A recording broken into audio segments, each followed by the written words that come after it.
dude, now that we've gotten your whole life story, Pretty much, kind of. or this is just the cliff notes. I want to jump into, now that you've made it, you've got this incredible career that you have dialed yourself into. I mean, you've literally are one of the most accomplished guys that I've talked to. No, for sure. As far as classes and courses and what you've just gone through, I mean, dude, good for you, man. I mean, there's not a lot of guys that can probably check as many boxes as you have off. But with all that training, and everything you've gone through, then we start putting it to work, right? So you graduate everything. You got your. I mean, obviously, there's once you go SF, I'm sure that it's endless classes and courses and things that you're constantly learning. Deployment wise, So I graduated. On whatever Thursday, something like that. I knew I was going to third group. They came in, group commander, group sergeant major talks to you, and then they had the list of where everyone's going. S1 had already put out where everyone's going. Okay.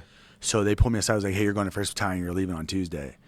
So I fucking go in process group within, like, after graduation. Like, and then Friday, I spent Friday getting on my gear, Monday getting my gear, and then Tuesday I was on a plane to Afghanistan. What? Yeah. That quick? Yeah. Because was this a good thing or a bad thing? First time I was deployed. Good. I mean, was it kind of like a punishment? Yeah. No, I was like, dude, fuck yeah, I want to go. Like, I was ready to just like get the fuck. So everybody's already there. So the battalion that I was going to was already there in Afghan. They're like, well, you're just gonna go. And so instead of sending you to the rear and waiting, they're just putting you right in Afghan. And then what happened? I mean, so the way it kind of probably a good thing because you skipped all the workups, pre-deployment shit. I mean, you're just walking right in. Well, because they can take new guys and plug them into certain positions. It might not. Some guys go to a team. Some guys go work a battalion for a while. Okay. Because there's so much going on, like in those strike cells and like computer wise, and then there's always a guy that represents each company that's at battalion. So like all the companies are all over the country. All the teams are all over the country. You know, so like you have the AOB, which your operation. So the AOB there is basically like. That's your company is what they call the AOB. Okay. So there's 6 teams in the company, and then the AOB itself, the B team is one team. And they're supposed to be all senior guys, but it's just like an ODA where there's like a senior Bravo and a junior Bravo, except the Zulu, the team sergeant, and the team leader are a major, the company commander, and the company sergeant major. Okay. And then the warrant officer is usually a CW3. So you're a fresh special forces guy. Brand new, don't know shit. And you're walking straight into Afghan. Yep. Go to Afghanistan. What was your position when you got on the ground? When I got there, kind of another blessing in disguise. I didn't know where I was going to go at first. So when I first found out that I was going to be in third group, before we even physically graduated, I went to we did our berets and our tabs already because guys know where they're going. It was just like the graduation you didn't even ceremony. get to enjoy and like soak in like, fuck man, I'm an SF. Yeah. I mean, but I was like I was older. Like I feel like I was more of like I just need to get. It took me so long too. I was like, I just need to get the fuck out of this course. Like, okay, fuck. yeah. I mean, you got years of classes. This is like 2 years, dude. 2.5 years, just like. Okay, so you're ready. I was so ready, dude. Okay. And so I go when they found out we were going to third group, and they gave us like we had our tabs and it was like there's probably like a week of like you do all these things for graduation. I went and got on the third group sergeant major's calendar. Okay. Because I felt like as an E7, the right thing to do is get on his calendar, introduce myself, try to figure out where I'm going. Okay. Like even though I'm a new guy and they might not I just looked at it as like professional courtesy. Like I'm a sergeant first class, bro. Like I'm a senior non-commissioned officer. Like I'm not some E5 that just graduated the Q course. Like I need to like take my own career into my hands. For sure. So I went and talked to him. It was funny. It was Brian Rury, and it was his first day. So he's like, this is the wrong answer, but like I don't know where you're going. He was like, I just got here. And I was like, all right, sorry. So we ended up just having like a cool, like hour-long, story of like, what's your career like? And I had my answer. I had my whole packet with me and showed him everything. And he was like, yeah, honestly, his like last thing, he's like, dude, I'm really sorry. He's like, this is the wrong answer. And he's like, I'm not making excuses. He's like, we're deploying. He's like, we're deploying next week. We have this and the other. He's like, S1, the way he kind of explained this time. He's like, S1 basically just takes your rank and your MOS and assigns you to the battalion that needs that strength. Yep. So there isn't, even though you're a Green Beret, you're not like some specialized dude, right? It's like, no, you're an MOS in a rank. Got it. So I had that conversation with him, and then fast forward, he'd come in. They're like, "Hey, whatever you're going to." So then S1 was there, and like, "Well, hey," it was me and two other guys, and one of the kids smoked weed that weekend on purpose, so he didn't have to go. Yeah, I remember that. Wait, he graduated. Graduated on Thursday, and then in process is Friday. Gets our gear, supposed to roll out with me on Tuesday night on the plane. And that weekend, when he found out he was going to Afghanistan, he went and smoked. I think he even smoked spice. And like made it a thing where he had it on him and like got caught on purpose. Like it was a whole fucking. This guy went through all the SF course and everything. Yeah. He went through all that bullshit. Yep. And smoked spice to not deploy. Yeah.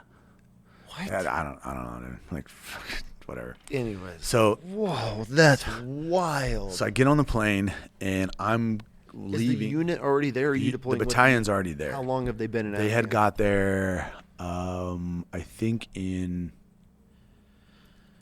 December. Or January. Now? It's February. The middle. This is like February 13th. Okay. I think it's like 13th. So they're not. They're still getting. They just got there. Okay. They just like they had ripped out and they started doing missions or whatever. Okay.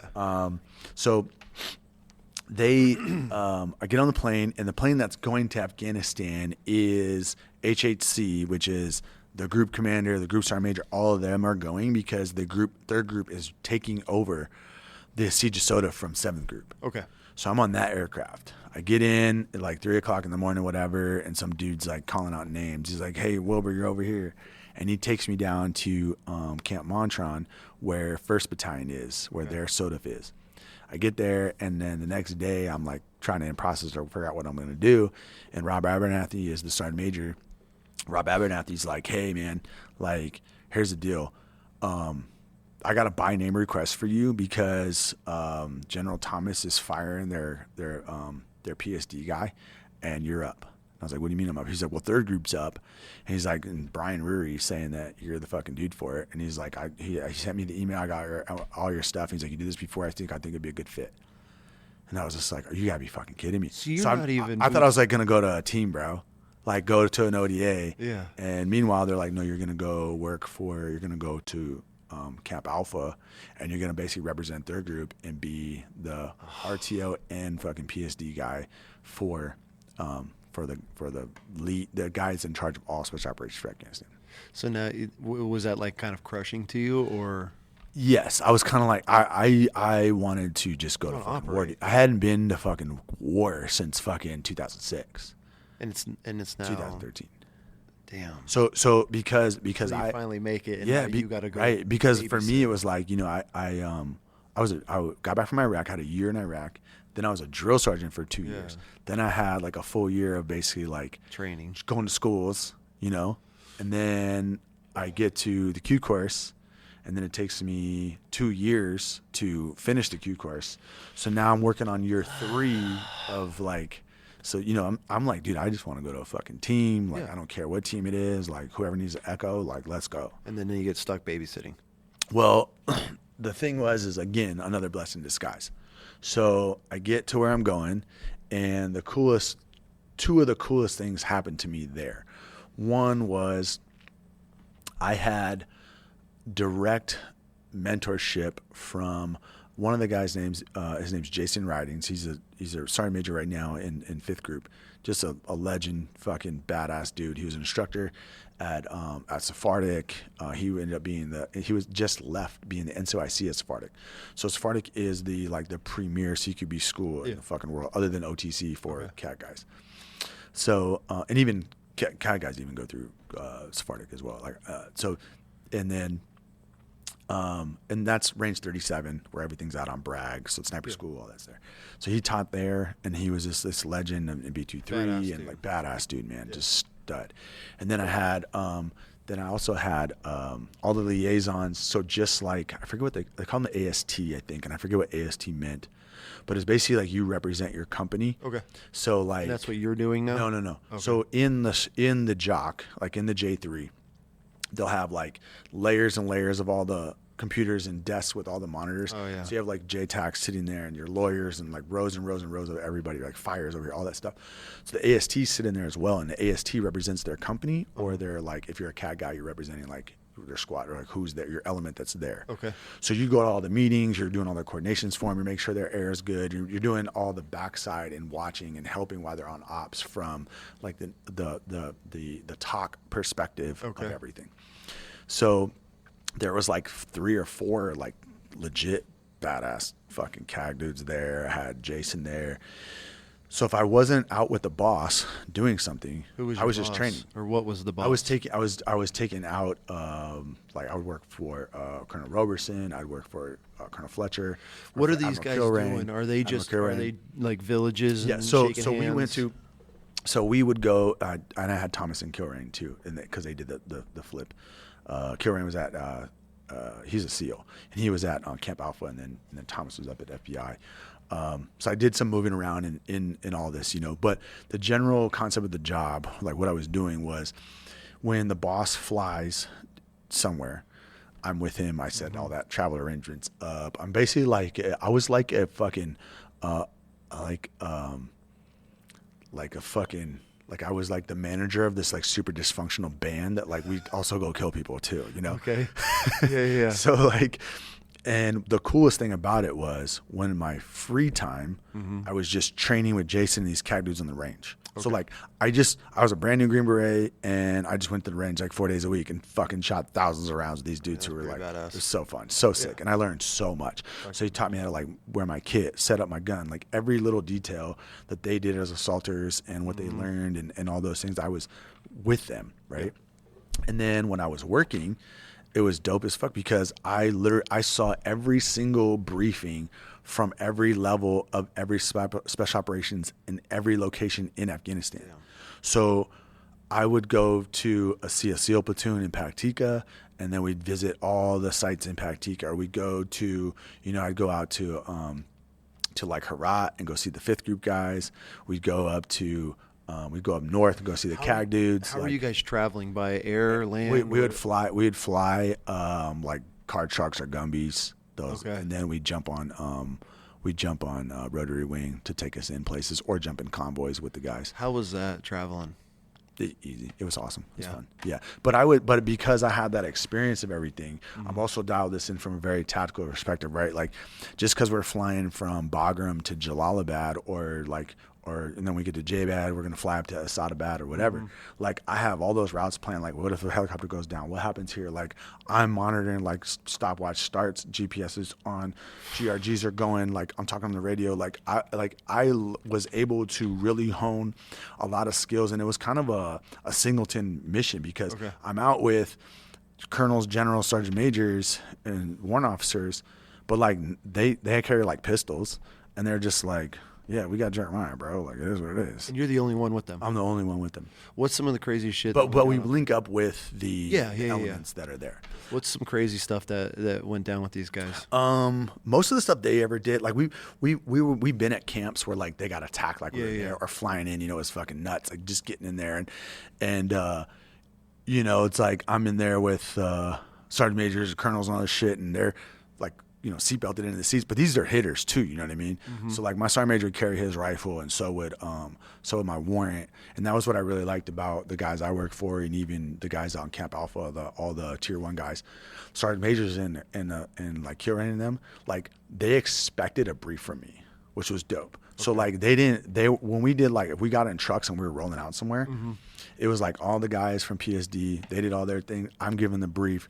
I'm giving them like all their intel, what's going on. Hey, actions on, contact, actions here, rehearsal, boom, boom. They're part of it.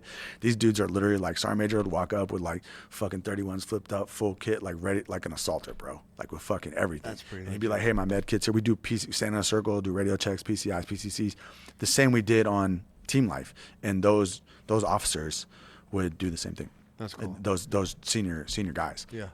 So I had a chance to do this like as a singleton, but my experience of doing it before, 10 years earlier, really paid off because I had to be that Green Beret who could fire and forget and not fuck up and not be in trouble and not fucking run around camp banging all the chicks and acting stupid and drinking and fucking blah, blah, blah.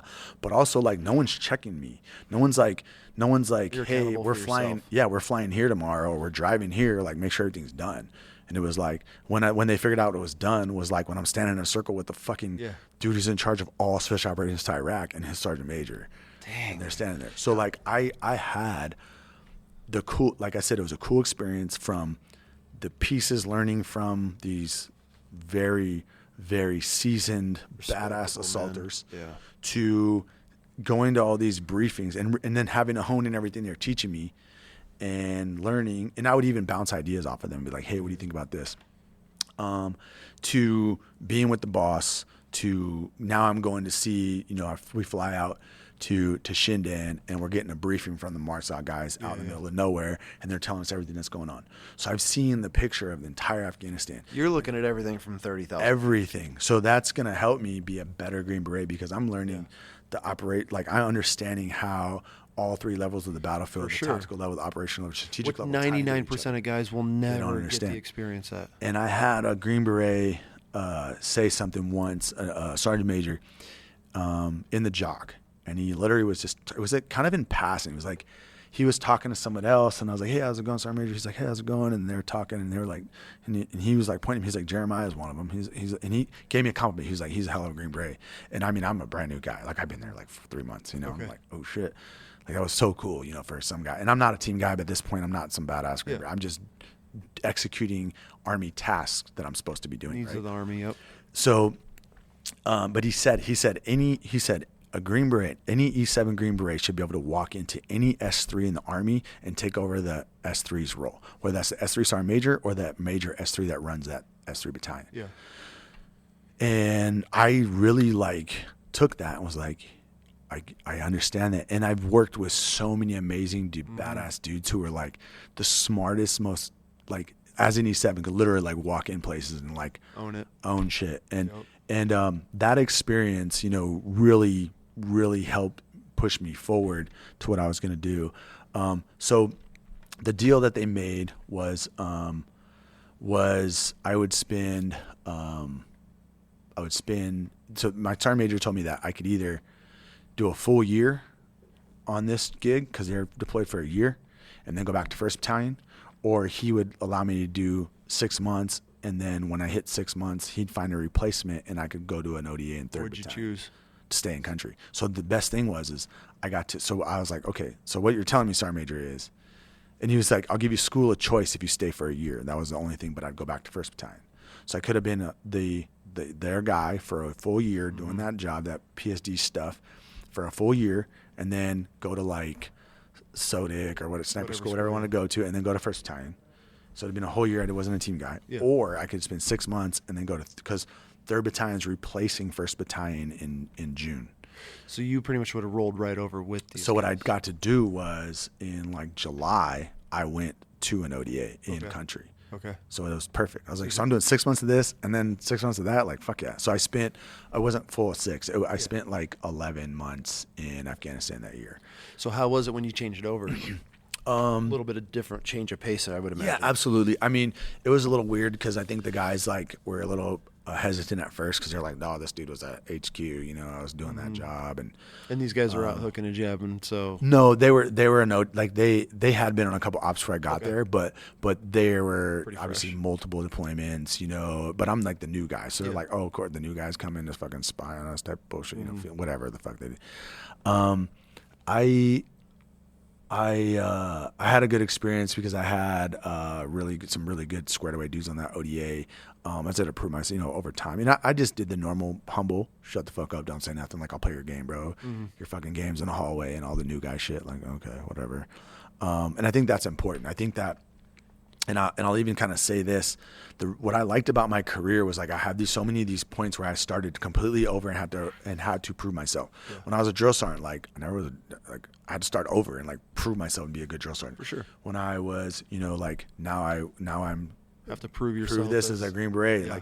Now that I retired, getting into, I want to be the best. I want to be like my grandpa. I want to be a fucking cowboy. I'm never going to be a badass cowboy like my grandpa. Yeah.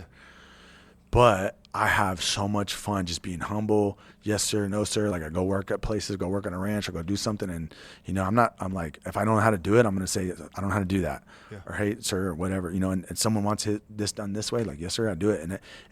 And just to have those stages of life where you're always bring yourself back to zero and to humble yourself. And I think that that's important because a lot of people just get on this flow and I am who I am. And they stay there versus, trying new things and doing things out of your comfort zone. But also sometimes there's also ego and jobs and things that you're doing. So, I enjoyed it. I enjoyed being the new guy that also brought a lot to the table. Yeah. Because and eventually you're not just the new guy. Like you're qualified. Maybe not as an SF guy what they're looking at, but like your career up to that point, you're not just some E7. Yeah, just hey, I'm an SF guy now. Like you. Yeah, and I had a lot of good responses from my team sergeant and my team and my team leader and stuff. I actually went to the Q course with my team leader. Oh, cool. He was in SUT with me. And he was like, yeah, Jeremiah square. Like he was like excited that I was coming. He was like, I know this dude. How quick were you thrown into those guys before you started just doing missions? As soon as we got there, I think we started doing. We were running commandos, so I did kind of get to choose where I wanted to go in 3rd Battalion. Meaning, this is what I did. I wasn't gonna pick a team because I thought that was like that's how you really get treated like bullshit because they're like, oh, you fucking picked our team. Yeah. So what I did was I just looked with Sergeant Major on the matrix of who needed an 18 Echo. I was like, any team that needs an 18 Echo, can we? And he was like, that was his idea. He was like, well, let's just pick a team that needs an 18 Echo and whatever mission, whatever team it is, just pick that one. So it's like dope. So there was like a couple teams needing 18 Echoes and one team was running commandos, and because commandos are the Afghan army, is that what you guys were calling them? Yeah, no, so the commandos would be the Afghan army has their regular army. Yeah, commandos would be like their rangers. Got it. So they go through a selection process. They're just there's 3 companies of them in a battalion and a Kandak, and they're our partner force. So when we go out on missions, it's literally like 12 gringos in the middle of like 150 fucking Afghans, and you're just like mobbing through a village, just smoking. Shit. Yeah. So how was that? Well, that's why I wanted that mission because everyone else was doing retrograde because it's 2013. They were closing down all the ops. So 14 was going to be completing retrograde and only doing. You're still out there. This is one of the few guys. So I didn't want to I thought it was cool to there's teams out there like shitting in wag bags, eating fucking MREs, but I'm like, those missions were like going, it wasn't what it was back in the day. They weren't like just riding out and hitting shit. They were like, so I knew if more hearts and minds. Right. And I knew what the commando mission was. Mm-hmm. So I looked at that as like, if I can get this mission, like I know it's going to be awesome. Because during that time, if people don't understand, the big push for the commandos was because we wanted their forces real. And so you guys were just babysitters in a way, making sure that these guys we went out with them. We controlled all the You're literally herding cats. Like you're calling in just air like Ranger School. Just like Ranger School too. And it's kind of scary too, because you don't know who's good, who's bad. These dudes will turn on you in a heartbeat. They don't ever watch when they're shooting any RPGs or anything. They're just blasting shit and everybody behind them. So the cool thing about the commandos was we lived with them. Okay. We had like a little separate walled off like kind of compound. Okay. But we just walk right across the street, and each guy, not every guy, but 2 guys from the ODA were assigned to each company. So like myself and my buddy had first company. So we train them. We do we're on the range with them. We're doing everything. And sometimes we need more guys to come help, whatever. But for the most part, day-to-day operations, we're working with. And how many of you Americans are there? Just those 2 on a day-to-day. So there's 2 Americans. So like me and you would roll out and go train our company, like 100 dudes. We're just in the middle of fucking on their base, fucking doing CQB and fucking working, rappelling and climbing ladders and getting in and out of aircraft and fucking doing all rehearsals. I'm not knocking the Afghanis or Iraqis, but like, yeah, it's scary. They're the most. I mean, I don't even know how I'd compare them. I mean, they're just grown children trying. To try to get them to do anything is almost impossible. And there's 2 of you. And they don't like to plan because they're Muslim. So they say that planning is like seeing the future, and only Allah can see the future. So like, there's just want to wing it, yeah, dude. Oh, so there's a lot. But what was cool was like getting the respect from the commandos, leading them, being like, I wanted them, like, you want them to look up to you and protect you. And we did. We had some phenomenal commandos, man. Some badass dudes. Some of those dudes are I mean, I didn't work with any commandos, but I got to work with a lot of Iraqi army, and some of those dudes were out of control. Like, out of control. Like, you just look up and the dude's just off going. I mean, did you have to deal a lot with that, or no? These our guys away? go through a selection process. Okay, they're all vetted. So we have a lot more going on with the commandos than the regular army. Someone training, ALP, which is the Afghan police, or the Afghan army, like working that, and then we had so the 3 partner forces for the army was basically, for special forces, we did have ALP, which was like, you basically create your own partner force. You're basically recruiting people from the village to teach them security, and then you give them a uniform, and then you take them out on missions. Okay. And then you had, the SFANA, so you had the special forces, the ANAS. It's ANASF, which is the Afghan National Army Special Forces. So they're just like ODAs. And what's funny which was really dope. We'd fly in, like, with the boss, let's say you're doing PSD, and let's say we're like flying to Panjway to go see 7th Group Team. Okay. And they're co-located with like an ANASF team. When they fucking land, bro, those birds, and you get off, and like there'll be like 3 or 4 dudes, like team sergeant, team leaders, whatever, standing there. You can't tell who's fucking American, who's Afghanistan. Really? Dude, like, legit. Most of the time you can tell, because the Americans will wear a uniform, a nicest one they have. Yeah.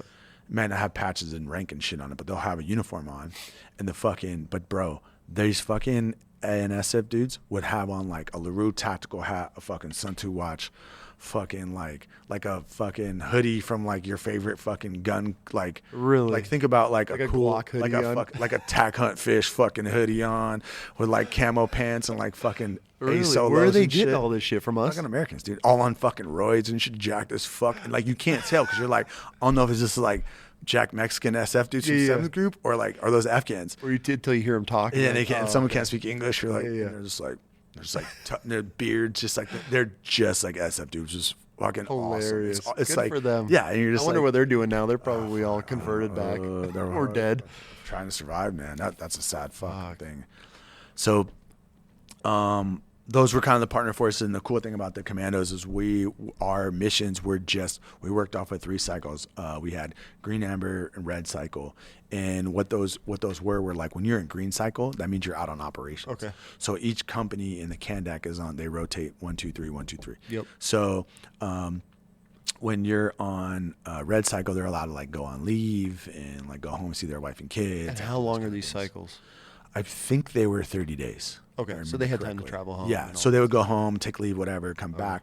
Amber cycle, we're training. So it's like, if me and you had a company and they're in amber cycle, we're always training. But then let's say 3rd company is in green cycle. Patrolling. When we get ready to go on operations, the whole ODA goes with them. It's just our day-to-day task to take out 1st company.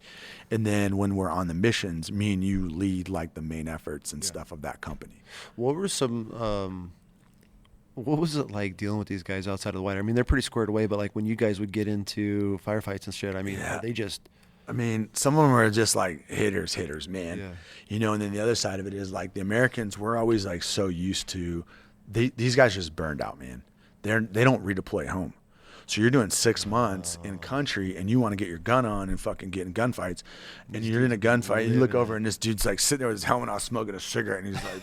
whatever. He's like, your turn. Yeah, he's like, you want to go assault, bro.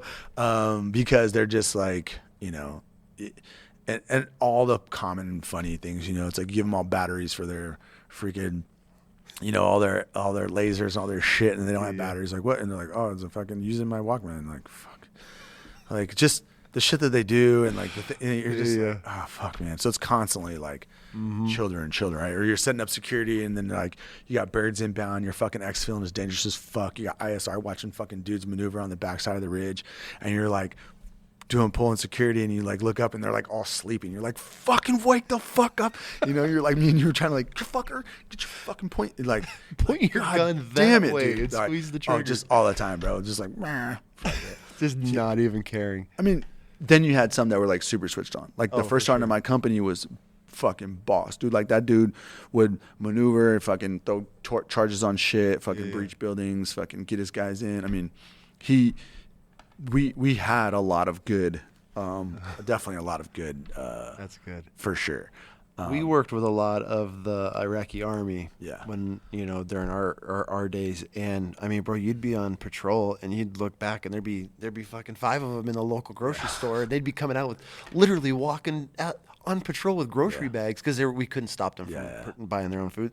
We would be walking down the street. These dudes would have grocery bags and like their AK slung. And you're just like, we'd all be looking like, what the fuck? And then the guy would come walking out with chickens and shit. And I'm just like, what are we doing? It was wild with those guys. And our best guy that we had, he was Kuwaiti, so we put him in charge because they all hated him. He's the only one we trusted because I felt like we were gonna get shot in the back every day. But how many deployments did you do after you got obviously made SF? Is this your only one? No, so I did 3 more or three more rotations.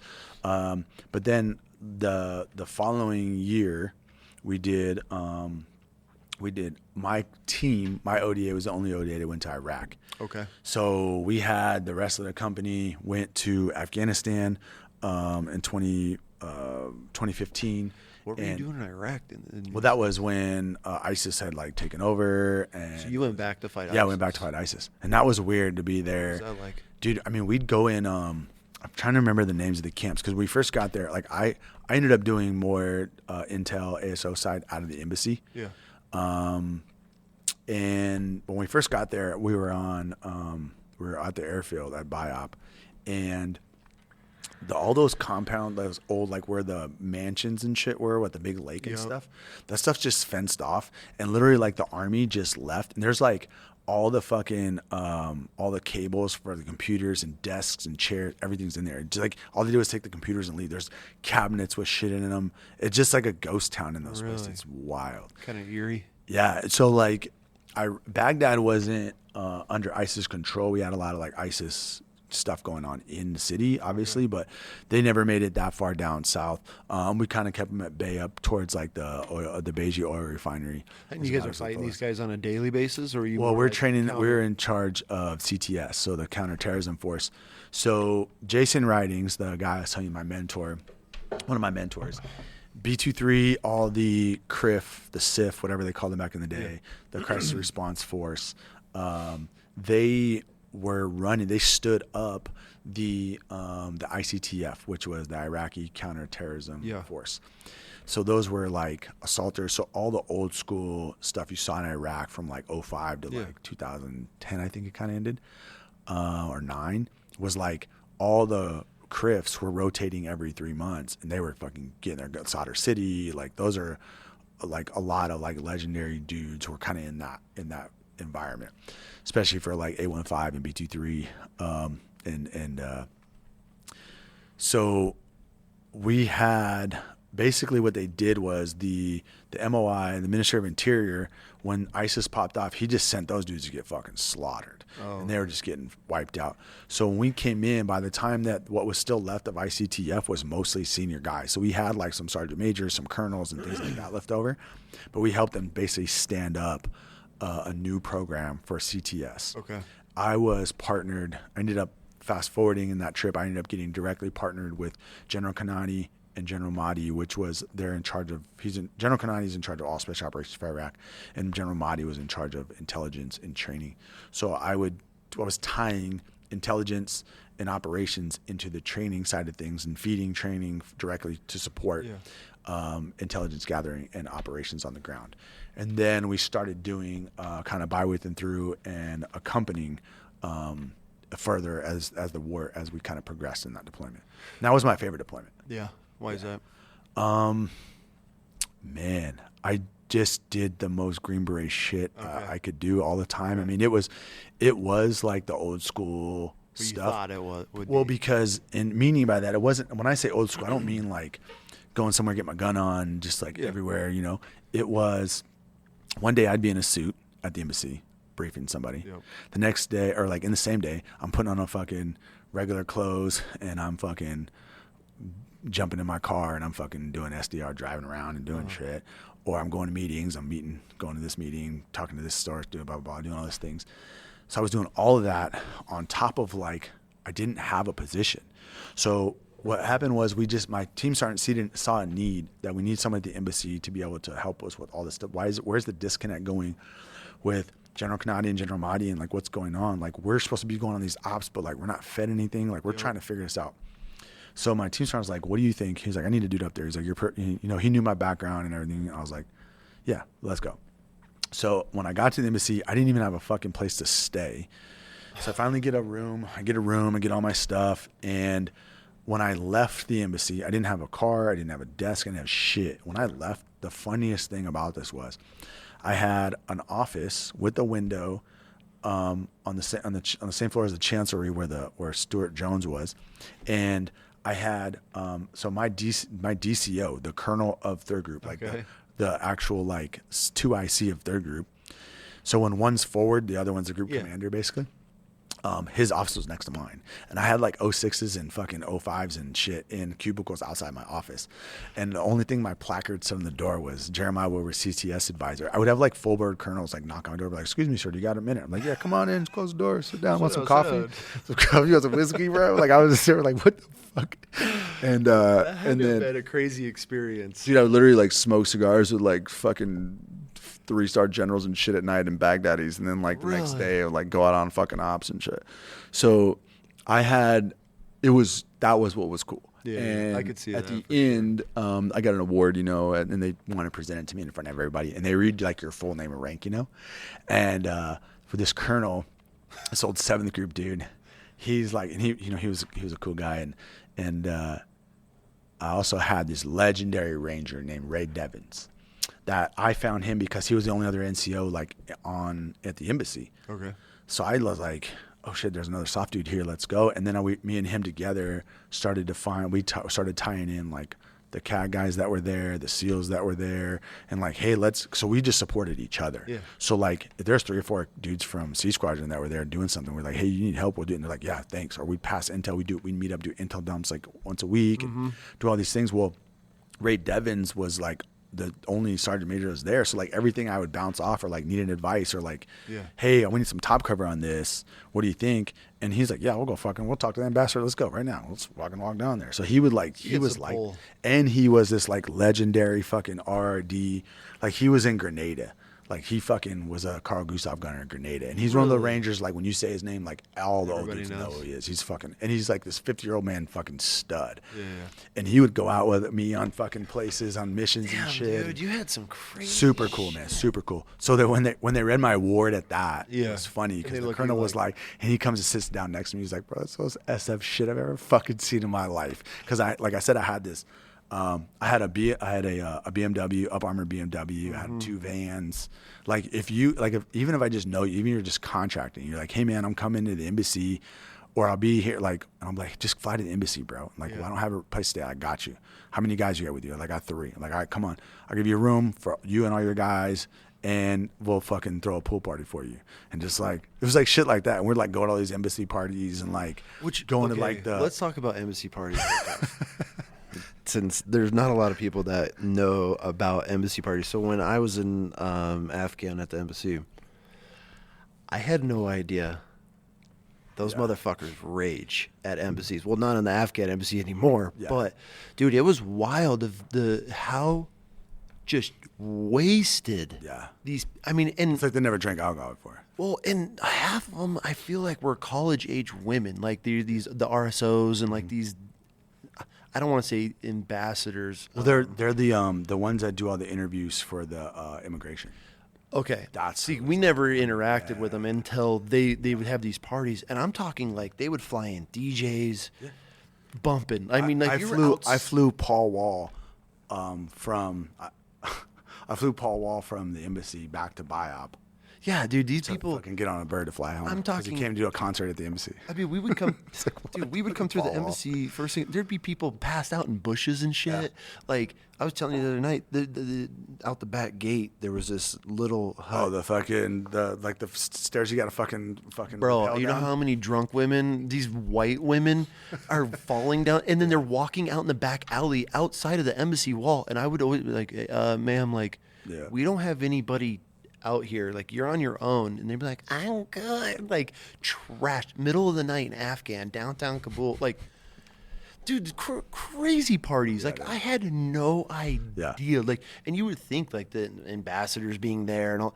I'm talking ragers. Well, that was raging parties in embassies. That just being said, I will say this: that the reason why that deployment was really cool is because we were on Title 22 when we were inside the wire, and Title 10 the minute we left the wire. Which basically just means that like Title 10 is like what, like all like soldiers and Marines and everybody get like for combat. Like you're out on combat, you're on combat operations, you fucking no drinking, no blah blah. Like all those rules apply, rules of the road, all that shit. Title 10. Title 22 is like it's like you can drink, you can do anything to everybody at the embassy. You're like a fucking DOD employee. You're a civilian. Yep. Damn, dude, that's pretty so that legit. was dope. So I heard that you got in some like a helicopter crash. Yeah. Can we talk about those? Yeah. Or that? Yeah, so I've done a couple of like, and fortunately, the only one that wasn't in training, the one that happened in Afghanistan was they were able to auto rotate, and we just had a really, really hard landing. No shit. And then he did get an engine to fire. I don't know how far above the ground. Yeah. I'm just holding on for dear life. What's it like? I mean, like, it's like, so the feeling of, the way I describe it, it's not like jumping, it's not like free, it's not like any of those things, because I feel in control. It's like being in a roller coaster that's like scary as fuck, that like you're on it, right? It's like like eating fucking mushrooms or like too many edibles where you're like, oh, I can't get off this fucking thing, dude. Like we're fucked. So like, like how they're riding it out. How like you get to the top of a roller coaster and it has that like free fall and that like everything in your guts just like it's all suspended. That's the feeling, and I remember like the sounds, the smell, the wind, the doors are open on Black Hawk. And you just smash off the ground, or the one we did in Afghanistan, I was actually with my group commander, had a full crew of people, and the other bird, from my understanding, was able to, because they're flying too.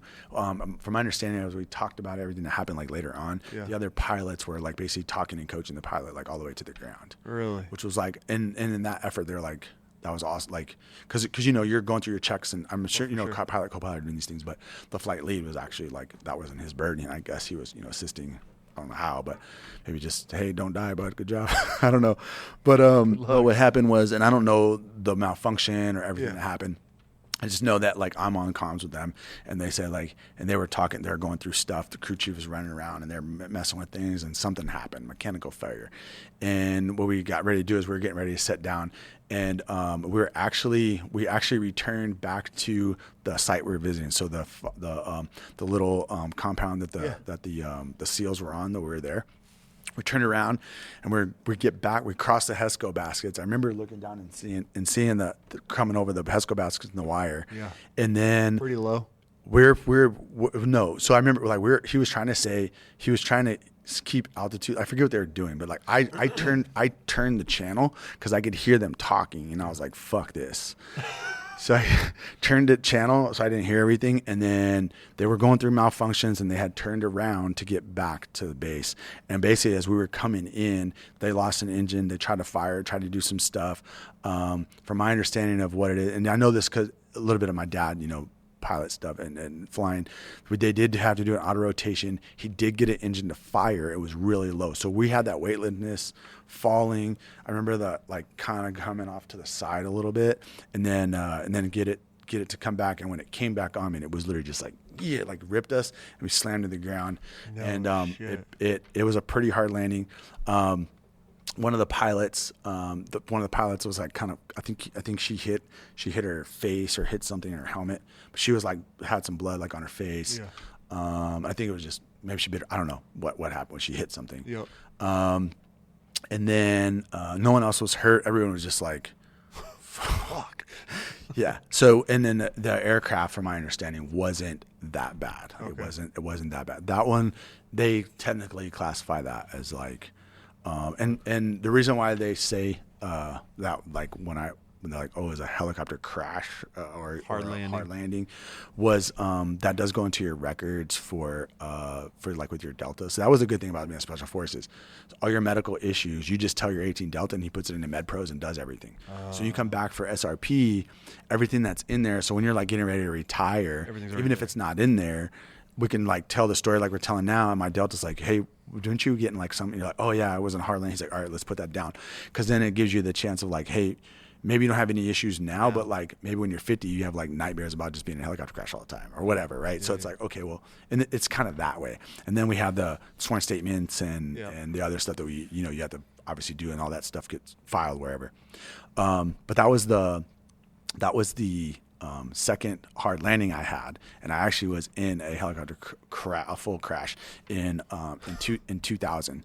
2001 on SRT. Our job was all the deploying buses that were going, that everybody that was deployed to Afghanistan, we flew over their buses and escorted them. Okay. So they would be at like so Force Pro is just nuts because they didn't know what was going on. So like imagine you're at you're at your staging area and you've got, 5 buses of whatever, this battalion, this brigade, however many are going down to the flight line. We just flew over them. Okay. And then when we weren't flying over them, we would do, the pilots would obviously have that flight time. So they would do training stuff like, hey, let's go there. So we do Nap of the Earth and shit like that. And we were legit just fucking around after fucking escorting these dudes. And same fucking thing. I think they called it if I'm not mistaken, like the Jesus nut or whatever. I guess it was like one fucking nut that holds everything together. Okay. Well, that fucking sheared. So they lost the tail. So that thing is from my understanding, it's sheared off, but it didn't come off. It's in, the pin's in, but it's going like this. It's just so it's not able to keep anything stable. So the first time, I guess, if he hit it, he would just like spin that thing and it would spin. And then he was like, it was a fucking nightmare. It was bad. Like I thought I was going to die. No shit. And then, how hard do you hit the ground? I don't know. It is a long time ago. And it was also like, I don't know how to explain that feeling of like you're not in control of anything. For sure. So you're just in this contraption and you're just. Are you strapped in or are you just sitting? We were actually sitting. So I would sit in the door. They had seats in, but instead of putting like both seatbelts on, I would just put the one on really wide. So I could fucking lean out the door. And what happened was, when that happened, I fucking hit the end of that seatbelt and was like, oh, fuck. And then like trying to like get myself to sit back in. And then I remember like sitting back in. I remember like looking at my buddies in the fucking seats and shit, dude. And it was literally just sitting there and just like, and I just like, I probably just closed my eyes and prayed or something, dude. I remember that. And that's why I have that feeling of weightlessness. Sometimes I hit it and I'm like, oh, fuck. Yeah. And it kind of like brings back some feelers. yeah. And so I can't, when I say that I don't know everything on that crash. Yeah. The other one in Afghanistan was a lot slower. Okay. It felt like more slow motion. Like I was like, and the pilot felt like he felt, and I heard him. I was like, okay. And it wasn't like anything calm me. It was just like, it was just way different. This one was like, I didn't hear him on the radio. I don't know, but and when it was over, when they landed, another thing was, it was like a hard landing, but the tail hit and folded like that. So when it hit, it broke that tail. Really? Yeah, because he hit it like that, and the tail snapped off. Like hit that way, snapped off, and then because that tail hit, we sat this way, and then those rotor blades fucking started hitting the ground, and that was what was that like? I was sitting a little sideways, and it like just smashing. How loud was that? It's super loud. Well, they hit the ground. They hit the trees. I'm trying to give you like what Texas is like. It's got that like kind of. I don't know if it's like juniper or whatever, like the hill country of like Texas. So we were in like a pasture basically. Really? And fucking, and then I remember being there, jumped out, stuff was smoking a little bit. The crew chief jumped out, got a fire extinguisher, hit some things. It wasn't like when it was over, it wasn't a big deal. Yeah. It was just like everybody good, like everybody kind of climbs out, and then the fire trucks and everything like showed up and yeah, silly. Dude, that is insane. And like I said, I just remember like seeing, like looking at the helicopter, like looking at it, like, oh. And then that wasn't technically a crash either. Yeah. So you had a few hard landings. Mm-hmm. I want to shift gears and kind of talk about what you're doing now with your organization. Heck yeah. So let's jump into that, because you're doing some pretty incredible things. Yeah, thank you. So, okay, War Party. Yep, War Party movement. The War Party movement is, I'm going to let you explain everything. So what is it? So I retired from the Army. Yep. January 2020 is my last day in the Army. Damn, so you're kind of fresh out. Yeah. Okay. So I'm looking at gigs that most guys in my profession can do. Mm-hmm. So I hop on one, and my buddy's on, and it's anti-human trafficking in Uganda. So, fuck. Okay. Hold on a second. Hold on. Time. Matt, we're about to jump into a whole other section. What time are we at right now? We're 3:40. Fuck. We got to get into this. All right. Dude, I want to get into human trafficking. I want to get into Sorry I talked so long. Dude. No, bro. This is incredible stuff. So, human trafficking is your first gig out of the military. Right. So, was this children or just human? So my buddy that I was on an ODA with when I first got to third group. Okay. Phenomenal dude, Seth Goggins. He was working on this gig, and basically what it was, it's a bunch of former operators from all over the world. Okay. And it's ran by the lead on that one at that time was a JTF-2 commando from Canada, and as well as a Commando 2 from Australia. Okay. And they use but your target is mostly child mutilation, witch doctors, and human sacrifice. Child mutilation. Right, because they don't have the education, so they look at it through religion. So like if your kid, let's say your kid's like has ADHD, or he's just like being a kid, he's just running around being crazy. Well, he's got something in him, so we need to do X, Y, Z to him. So like chop off an arm or something, or like the amount of times like the Marines have like say, hey, can you guys like come out here to our spot, and there'll be like a dude sitting outside their front gate like playing with a kid's head, and shit like that. Fuck me. Man. So like all of that. And you're dealing with this stuff?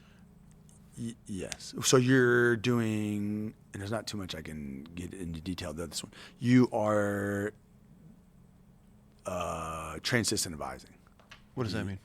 Trained assistant advise means you are training the local police force. You're assisting, you're advising them on the operations, and you're assisting them. So you're not allowed to like intervene or anything? Yes and no. Can you you're accompanied. Smoke these dudes or no? Yeah, you're accompanying them. Okay. So you have You're armed. Right, but it's also not it's not a OGA or a three-letter agency. You don't have backup. No, this is privately funded. All alone, unafraid. Yeah, you get a rusty AK and a fucking pocket knife. Yeah.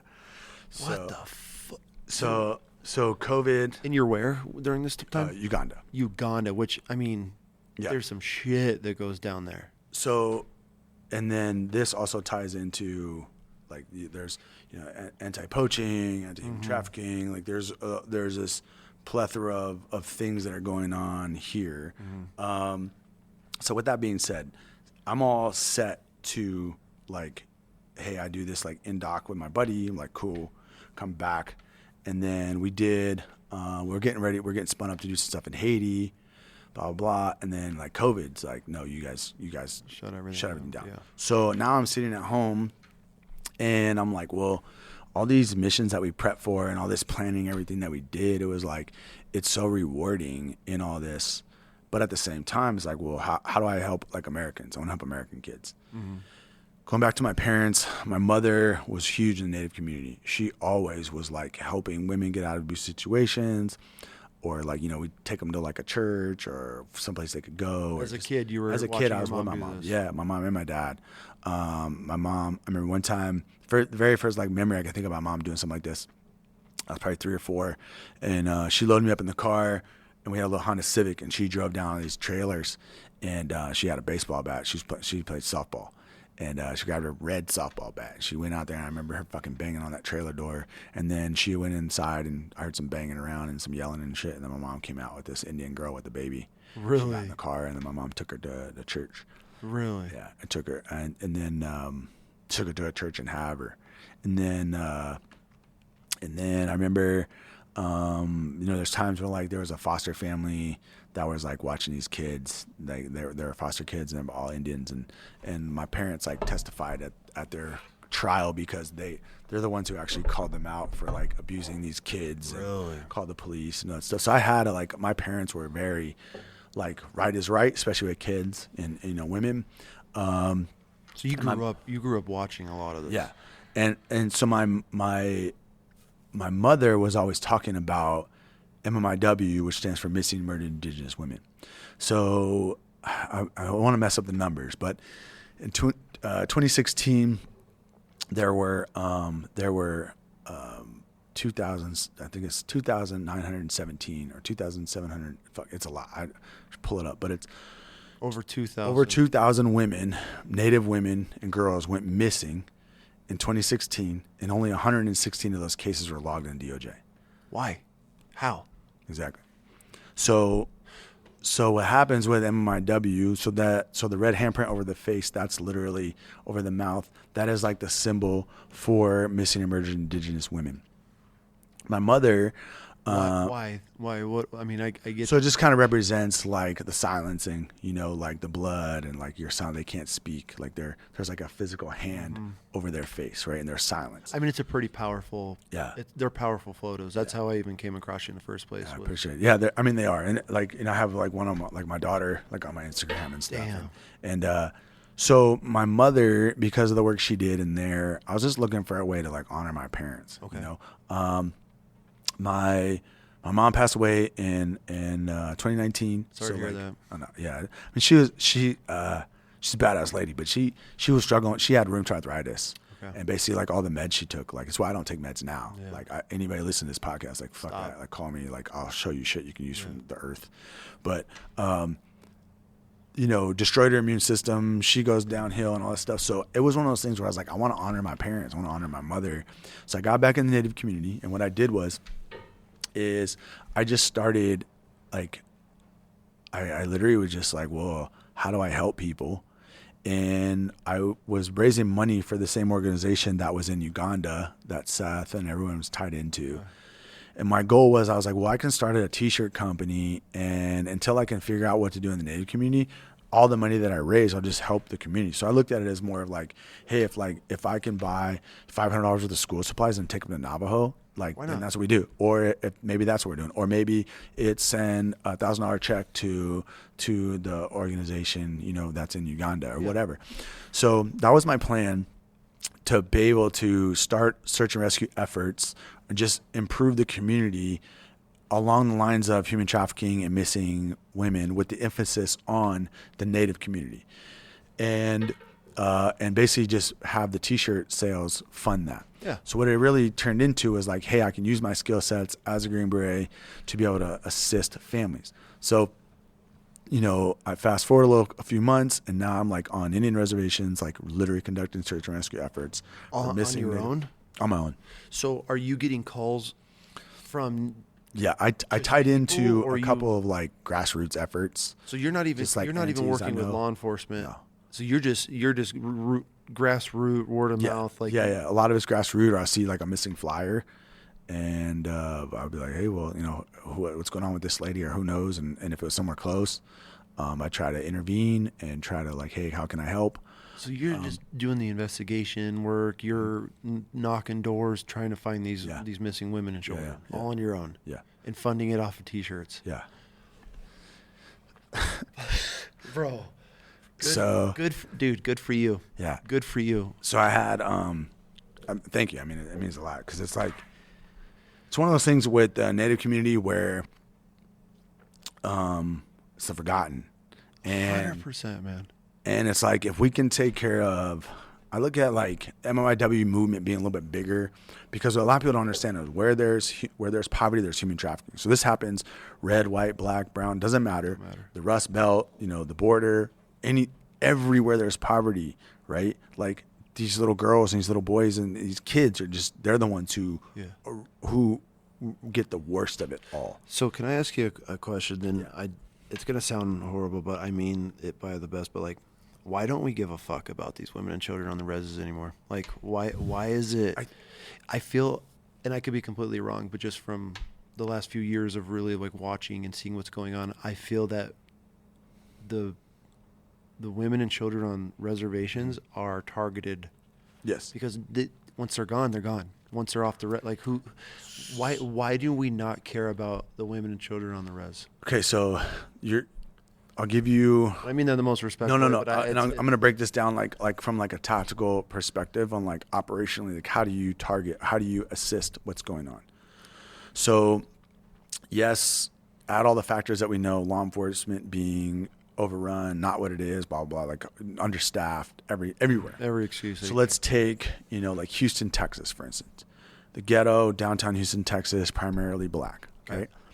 Well, there's around Texas in that area, there are still jobs, there are still things going on. Is there organized crime? Yes. But there's way less freedom of maneuver to be able to do things. And you can look at this from like the Marine infantry's perspective of like when you were in downtown, like Ramadi, like your freedom of maneuver is restricted. You're restricted to like what's going on and things. But if you're out in the middle of nowhere, like you can fucking grab someone and they're fucking gone. So who's doing? Besides, obviously, the women, it's coming down to their domestic partner. Who's snatching and grabbing children? This is I'm going in that direction. Right Okay. So most of the things that happen with like in the hood, let's say like in the ghetto, that instance where that inner city in Houston. Those perpetrators and those offenders are usually like house. They know them. It's their uncle. It's the boyfriend, it's the mom's boyfriend that comes in every night and has sex with her when she's, since she's been 8 years old, those kind of things. And that happens everywhere. Rich, poor, mostly happens where the addiction and poverty and drugs and alcoholism are in those families. Those young ladies don't get trafficked and moved as much in the same manner. Okay. Because it's like, if you kill someone in the ghetto, it's usually like where are you going to bury the body? What are you going to do with them? Like there's a shootout and gang violence. Like, well, there's dead dudes in the street now. Yeah. Well, think about like you live in the middle of nowhere. You got like 2 cops on the whole res. Yeah. So exactly. So there's more access and placement for bad actors to be able to do more without being seen. Does that make sense? Okay. So that's all I'm just trying to give you is that perspective of like, there's more eyes on people in the city and it's harder. Like, where are you going to put this body at? What are we going to do? Like, if you think of it like at a criminal standpoint, to be able to grab them, right? So I'm not saying that it does happen. It does. Okay. The majority of the way people, and then even when you take the middle class or upper middle class, or to include rich people, a lot of time what parents listen, what happens is did you know that you can message on Pinterest? Okay, so let's say, and I'm in the same boat. My oldest daughter's 24 now, but teenagers, right? Got a phone, this thing, you're telling them, hey, no Snapchat, no social media, no these things. I want it to be private. You're monitoring it. So there's no 30-year-old guy, 40-year-old guy trying to groom her on social media, right? The problem is how many times have you looked at it and what you think is a fucking 16-year-old guy is really a fucking 40-year-old dude 100%. Coaching your fucking your daughter along because you're not paying attention. So let's say you do remove all those apps and everything, and she's finding ways to continue to talk to him and to continue to be groomed by him. And next thing you know, she just leaves thinking she's going to go because you have rules at your house and my parents are so mean and blah, blah, blah, blah, blah. And they won't let me be a fucking non-binary toaster and they want to do this. So now I'm going to leave. And they think they're meeting, the 17-year-old kid that they love. And the reality is like I pull up and like they're fucking ghosts. They're gone now. So that happens a lot too. And that's all over the country. There's a lot of grooming that goes. There's grooming, like, so you take online. Now when you talk, and I'm setting some of these scenarios up so you understand. Now when you add the Indian reservation to it, if you add, the middle of nowhere, Wyoming, Montana, Colorado, New Mexico, Arizona, you're adding these just wide open spaces. Yeah. And there is nothing. It's lots of drugs, lots of alcoholism, no jobs, no money. And the access to be able to do something is easy. A lot of the bad actors, there is a lot of cartel activity and gang related cartel activity. And a lot of the cartel and like a lot of these guys that you see, like these bigwigs or whatever, you wouldn't know. They live in like a gated community in fucking Gallatin Highway by Bozeman. Like they're outstanding citizens. Their kids get straight A's. So like, and they got a whole in their, and they got a fucking whole operation, bro. And they're just they got a snatching whole and grabbing operation, kids, and they might even use Indians to do it, or they're recruiting people, or they're doing things. And it's not always like this. No one's really cracked the code. I've talked with a lot of like people who think that. I work with this detective from Native Search Solutions, and he uses facial recognition system to be able to. So what I do with him, and let's say somebody goes missing, I send him all the data on it. And what he does, the facial recognition software pings them all over the country, because most people don't know this either. Just because you're a cop. So let's say a girl goes missing in Boise, Idaho, right? White girl, whatever, she's gone. Well, let's say she gets arrested for shoplifting in Tallahassee, Florida.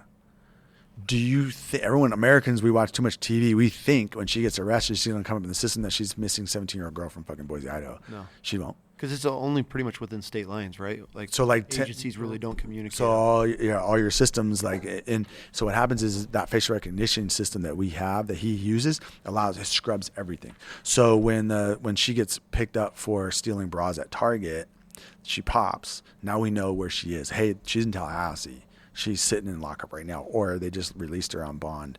Is this a civilian-owned program, or civilian? Because the law enforcement's obviously clearly not using this, like you just said. Right. So, as a civilian, you guys have better technology to be able to use facial recognition to find missing women and this children. is a nonprofit that he runs. He's a retired detective. Why aren't we using this across the country? Like, why isn't this implemented? Yeah, I don't know. So why does our government not care? They don't. These things. Like, They why don't. is this well, not? I get it's an ugly topic and nobody wants to touch it, but like, why? So, and I'll add. I'm almost to the government part. Okay. No, you're good. You're Sorry, good. I just have so many questions. I know. Because it's such a. Well, I'm trying to like paint the whole picture and like tell the story so I can answer as many questions as possible. For sure. So what happens is when you're a missing lady on Navajo, and it could be a bad actor. So up until a lot of people give her shit, but Ivanka Trump did a lot for the Native community. She instituted Savannah's Law. She also started working. Yes, Biden signed it, and everyone gives Biden credit, but he didn't do it. So before 2021, a non-Native could not be prosecuted for crimes they committed against Natives on Indian land. So then Savannah's Law, Savannah was a young lady. She was pregnant up on South Dakota, and her upstairs neighbors, kidnapped her, cut her baby out of her, killed her, rolled her up on a carpet. They kept the baby, and they dumped her in the river. So the law is... And they couldn't be prosecuted, technically. No, they could. They were off the res. They got murdered. But what that law does is it allows law enforcement agencies to interact and communicate with each other. So before that, what happens is let's take, and this happened to me on Crowheart Indian Reservation at Fort Washakie. So we got a lady who's missing. I'm trying to help a family find their aunt. And what happens is Fort Washakie PD, the tribal police, they probably have 3 cars that they all hot seat. They are covering a county. Basically, if you think of it like a county, the reservation, I mean, it takes 2 hours to drive from one end to the other end. So like you think of your small town cop, right? Your small town cop, what they deal with. Now you add the bureaucracy and the politics of the government, of the BIA, of the res police. So it's small town shit, right? So let's say here's an example to people. I'm a deputy. Everyone in town knows me, and they know I beat the snot out of my wife. Probably do, because they all. It's a pretty maybe not for sure, but it's for sure. Now, when you get an argument with your wife and you slap your wife around, and she calls the police, and I show up, I'm your fucking cousin, or I'm just like, like Everything's swept under the rug. Yeah, somebody like fucking like Jeremiah showing up, like he beats his fucking wife. What the fuck's he gonna do for me? So you add that in there. You add in like that's small town stuff, right? That happens in fucking middle of nowhere, Kansas. Like the lady's like, I'm not gonna fucking call the deputies. sure. Like, what are they gonna do? Fucking Jeremiah beats the fuck out of his wife. He's gonna show up. Coffee every Sunday morning. Yeah, like what the fuck? So you have that, and then you have just the lack of resources. So Savannah's Law came in to institute where basically like state police, so the state, the sheriff's department, the counties, everything that's tied in can assist the resident to assist, and actually they can even cross. So they can if they have a letter of agreement or something, like the deputies can come in and assist them with their searches or their investigation. So you see on TV shows, and I hate referring to like Yellowstone and shit because I know it's Hollywood, but there's this rift between res police and state police. Is that a real like? Is that like across the board, or is there certain reses that are like absolutely not? We got it, and then there's other ones that have open arms, or is it mostly across the board? We want to police our own people because the trust in the Native community. So here's my example. I'm half breed. I don't look super. I don't look Indian. People that know me are good. If they don't know me, like they're like, who the fuck's this white dude? Or who's this Mexican? The trust issues of what happened. So you got to remember, we talked about the boarding schools in the beginning of this. It's like, every family is still affected by boarding schools. For sure. Every family is still affected by everything that goes on. And people think Indians are Indians. It's like, no, dude, like a Sioux, like if you're Oglala, you're not the same as the Crow. You don't even know we're like enemies. Like we don't like Grovans and the Assiniboine live on the same resin place, and they're like the Bloods and the Crips. Like there's so many other factors and culture that goes into this. And the way the government and people look at this is like, oh, it's Indian, it's red, it's one. It's like, well, it's fucking not. It's way different. We had two guys on our platoon. One, I want to believe it's Apache, and I don't know what his rival tribe was. They fucking was it Navajo? It's probably Navajo. It was 100% Navajo. Yeah. And these dudes, Navajo people think they're like. What's funny with them because they're a lot of them are very educated and they have the biggest reservation, and a lot of them when you see them on social media or in person, they and I'm not saying this so they had that reputation in the Native community being like they're better than everyone. But it's funny because it's like, bitch, we kicked your ass. Like you haven't had a warrior since Narbona in fucking 1812. Well, the problem was like the running joke in the platoon was these guys would get drinking, and we'd be like, and so somebody would come to me and be like, hey, Sarge, like they got into the fire water again. And we're like, and it was, I mean, dude, it was guaranteed. Yeah. Well, that's what I was saying. It was almost like having like the only closest thing I can culturally show that would be like literally having Bloods and Crips together in a platoon, dude, or like two Mexican dudes from like completely and that's how it was. And it was. And here I am from upstate New York. I mean, we have a bunch of residents. We play them in hockey and all that shit. But dude, it was like they legit hated each other, and it was like the running joke with all of us in the platoon, like, oh, hey, let's get them all liquored up and just sit back and watch the show, because these dudes, I mean, they would put their differences aside during the day, but man, as soon as they it's a little more old school. A lot of times it's because I have great relationships with a lot of Indians from all over the place, but it is still, I mean, so there's a lot of culture that runs deep that'll never change. I hope it doesn't. Yeah. Well, and that's it's like it needs to go back. Yeah, I mean, like because you guys still have like ceremony, not I don't want to say war parties, competitions in a way where all these tribes come together and compete and things like that. So we have like gathering nations and that's what a lot of it's like dancing and showmanship, show their pride and things like that. Yeah. I don't want to get off topic of these kids, so we'll get the whole tangent of that. So with all those problems I'm trying to outline about the small town vibe, the no money, there's no funding, there's a lot of corruption. You're set up to fail from the start. Set up to fail. And then on top of that, everyone knows how awesome the government works if it was a business. Mm-hmm. So every single layer of bureaucracy, whether it's the BIA, whether it's tribal police, whether everything's federally funded, so there are people on reservations that are like have money, but if you're not in one of those families, like you don't have shit. If you're not part of the casino higher ups. And even the casino, like, yeah. So like, and a lot of people think like, oh, there's all this casino money. And it's like, well, there's not. You're not really getting government funds or like there's government subsidies, there's commodities, there's kind of like welfare, if you will. But the reality is like, what else do you want them to do? So what else can they do? Right. And that's why I tell people, I'm like, well, where I grew up in Montana, it's like all the Indians I know, they're like linemen or they're cowboys, military. They're like joining the military. They literally like leave the res to go do something, or they might cowboy on the res or around it. And it's literally just blue collar work that they were able to, pick up. I have a really good buddy who's he was in infantry kid in 4th ID for a while, and now he runs it's not a hotshot crew, but I think it's similar. They call it a little something different, but he runs the BIA Fire out of Rapid. So they're in the Pine Ridge.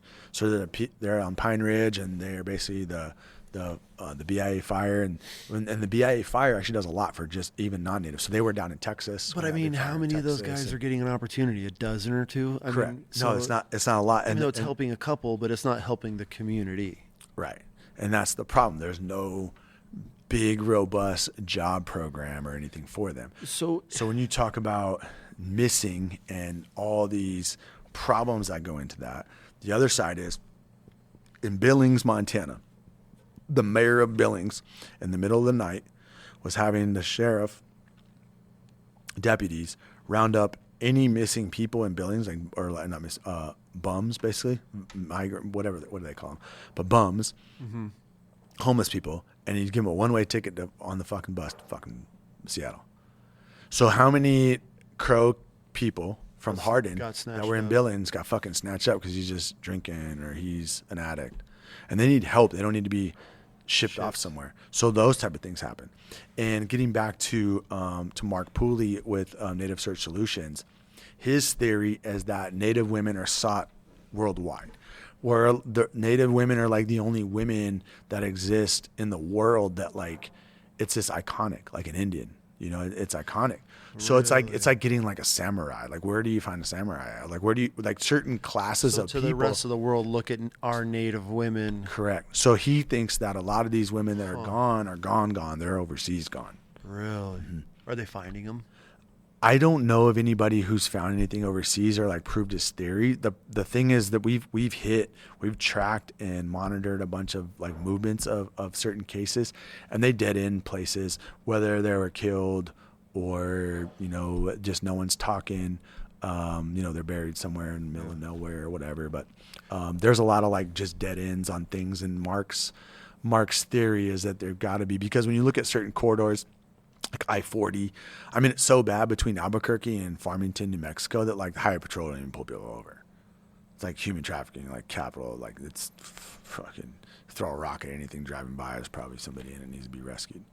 That's like how they feel about that. So why aren't they? Well, the same thing. Why don't we give fucking first Cav all of Texas, give 82nd fucking California and 101st fucking Arizona, and 4th ID New Mexico, and we'd fucking lock the border down. We don't, because we all have hidden agendas. And the problem is people, regardless of your ideation, your political ideations and what you think, people who've never been to war, never seen the strifes and the turmoil of what fucking war and real horrible conditions are, have no idea. And the people who suffer the most from all of it are fucking kids. Kids fucking suffer. So if we really wanted to institute change and create something that was way different, we fucking could. We just choose not to. Just like, how do they choose not to show you where all their money went? Like, they're missing billions of dollars. Like, we just spent somewhere. We don't know where it is. Well, who spent the money? Where is it? What happened to it? So because the government isn't run efficiently, it's so easy to institute layers of bureaucracy. Because here's the problem. If we hire 5 people for this job, and we put this guy in charge who used to be a general over here, and now he came from Raytheon, and now we're going to make him the solution, and he's going to solve the problem of the border. If he solves a problem, guess what he's going to do? He's going to work himself out of a fucking job. So we always create, whether it's homelessness, in a given city, it's like, do you think Albuquerque or LA will ever fix homelessness? No, because that person who's in charge of fixing it is going to lose their job if they fucking do. So they'd rather just and it's just circle of there's zero accountability at all in anything. Where do you come into play with all this? So basically what happened is I looked at this from, I was on a deal, and I actually got into a little bit with an operation that a 3-letter agency was running, and I kind of stepped on their toes. They didn't like it. So you're doing the same thing that they were like. I helped a lady. I helped a girl that was missing. Okay. Family was in contact with her. They talked to her. They knew what she was doing. She was working. She was with a pimp. She was working at a hotel. So how many prostitutes are trafficked? Like is there a big percentage? Majority of. So everyone thinks that like, oh, it's the oldest thing in the world. It's the oldest professional world. That stuff. No, man. Like, these women don't want to be there. Want to do that. They're groomed into that. They're like forced drugs, forced, manipulated. Again, the 13-year-old girl that spent 2 years talking online to this guy, and now she's 15. She goes missing. By the time you find her and she's 17 or 18, she's gone, dude. She loves him. She's there. She's doing her thing, like, or she's drugged out. Because they get a lot of Stockholm syndrome, right? It's not necessarily Stockholm syndrome. It's groomed into it. There are just so many. The mind is so fragile. So fragile, man. When they're that young, until you're in your mid-20s, you're super impressionable and fragile, and there's a lot of that gamesmanship and that what these guys do. And these guys are pros, man. The guys that do that. I mean, think about it this way: as an adult male, being your age, 40 years old, if you talk to like a 21-year-old girl at the bar, like, you're just like, what? Oh my God. And like, if you were like a dating prospect, or you were like, I'm single, and you're just out at the bar, and you're like this old dude, you could like just like, what? It's with any life experience. Most women don't get that either. They're like, what? Like, so the 21-year-old girl who would be like, no, there's no way me, and it's like, you kidding me? Like and so.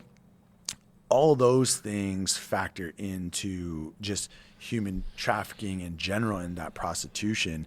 And I always try to tell people, like, it's not what you think. These ladies are not like, I choose to do this and I'm giving my money to this guy and blah, blah, blah, blah, blah. Like, it's not. Even the porn industry is very inundated with 100%. So I was on Billings. I was assisting a lady to help get her. I was actually talking with the sister, and through another organization called Look For Me, and they were helping me facilitate all this. The only thing I was gonna do was go there. I got an Uber to the place so I could get her in the Uber with me, pay for her time, so the whatever looked like a customer, and then take her to where her sister was at the hotel. And all her sister wanted to do was talk to her and be like, hey, because I can't take her, because it's kidnapping too. So brought her to the Uber over there, and then sister talked to her, whatever, and she was able to actually like, yeah, I want to go.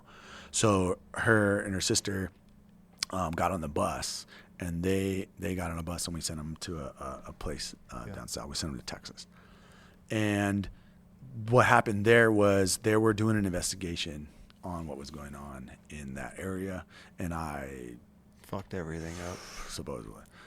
But you saved a woman. Like, you pulled her out of that system. Like, well, how was that a bad thing? Yeah. So, I mean, I get it. They probably had all the intel and were gathering information. I get their side, but like, why would another day? Like, why would you not? And I have like that's, and I started getting. This is actually how I got tied in with like U.S. Marshals and like other kind of agencies, because I was like asking questions, and I was like, well, what am I supposed to do? Like, I'm literally like, hey man, I'm trying to help you. I'm not trying to. Yeah. Like, what am I supposed to do?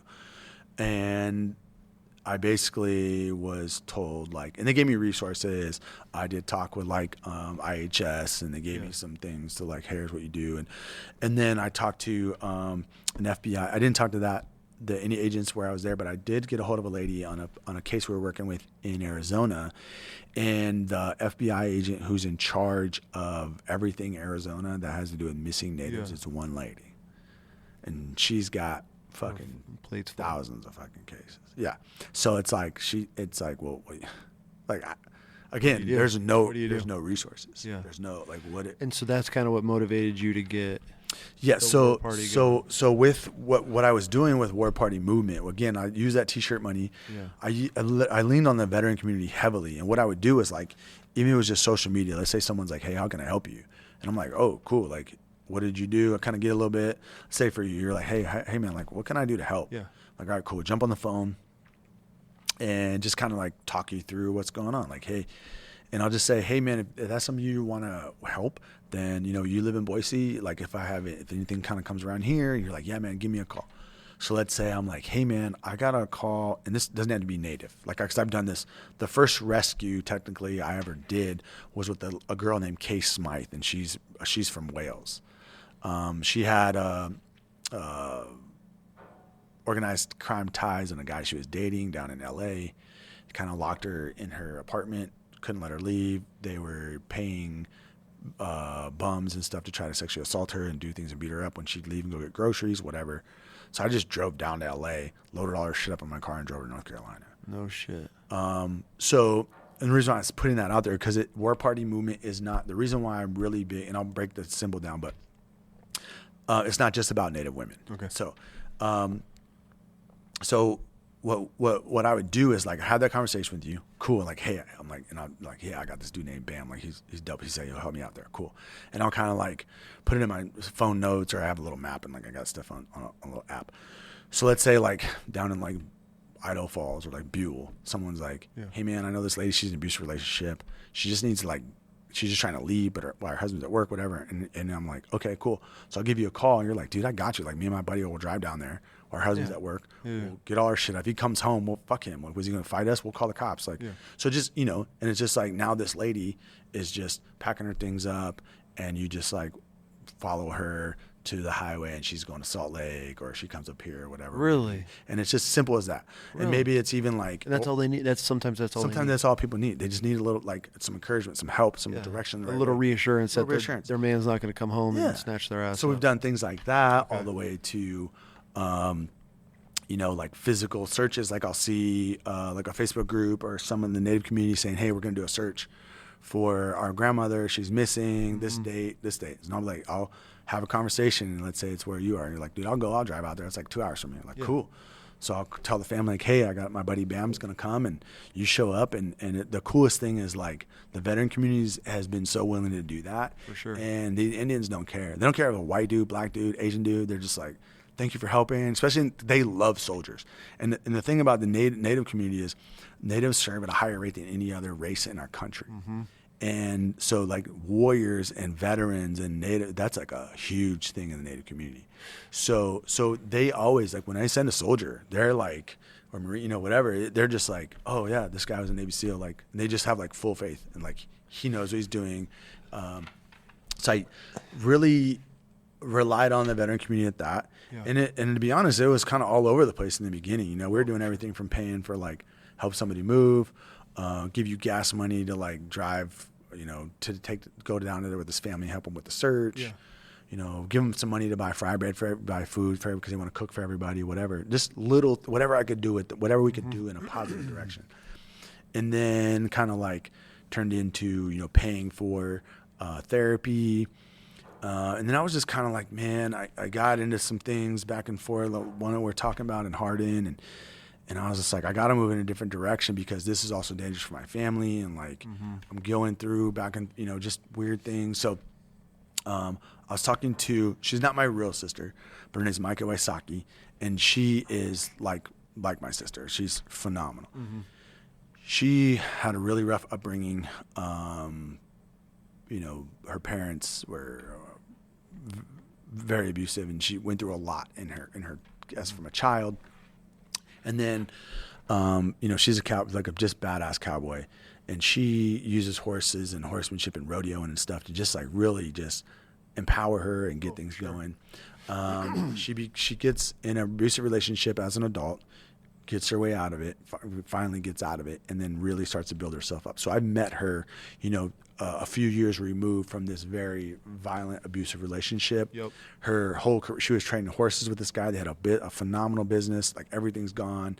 She's a few years into like almost starting over. The only thing she's got is a reputation of a cowboy, like how good she is at stuff. Yep. So we're talking and we're just like, I'm sharing what I'm doing at War Party, and I was kind of looking for a cowboy mentor. Like I wanted to get better. I want to work more and get out there. And it was almost kind of like in a trade. Like, yeah, I want to help you. Want to help me? That's cool. And we came up with the idea of War Party Ranch, which is a nonprofit. And what that nonprofit is looking for like a long-term solution for some of the women that we've helped or that we could help. Also to almost preventative medicine in a sense, where like, an example, we have 3 or 4, we have for sure 3 teenage girls in our community outside Kiowa, Colorado. And we take them under our wing as much as we can. We do sponsorships for rodeo stuff. Yeah. We just try to get them around good people. When they're around men, I want the men they're around to show them what right looks like, so they understand that and they know how to be treated. Yep. Like you're a girl dad, so I think like that was one of my favorite things about getting to talk to you was like, dude, because girl dads, especially the like A-type personality like girl dads, are half to save America. Fucking boy dads ain't, because they're fucking don't know how to raise sons, and they're all fucked up. You've never been loved in your life until you had a daughter. Like you might love your wife and unconditionally, and your wife's whatever, but it's like, bro, I'm telling you right now, and only dads with girl dads will be like, that. Bro, like I will fucking light myself on fire for that 100%. For those kids. Yeah. So I'll find a new wife. Yeah, exactly. I'm just kidding. Sorry, but I mean, dude, you're right though, man. Like the dads that are doing it, man. I don't even want to get emotional. I just get emotional thinking about my kids, but. You're spot on. Yeah. I mean, they hit you different. They change you. The level of just love, man. There's nothing greater than a little girl giving you a hug. So when you go back to like, the girls and the native girls, it's like, man, I see my daughters for sure. My mom, like it's like, and like even sometimes I like. How do you deal with that though? I mean, dude, it's like, I think so. How do you separate it? Or are you even able to? I mean, I feel like that's some shit that I would bring home. Like, so let me answer this other question, and I'll get back to you just so I can like relax and kind of think about it, because I don't want to like get a little emotional. But that's just real though, dude. No, you're passionate about this, and you're a dad, and you got daughters. Right. It's like So okay, so I'll stay with it. So for me, I turned my brain off for 20 years. For sure.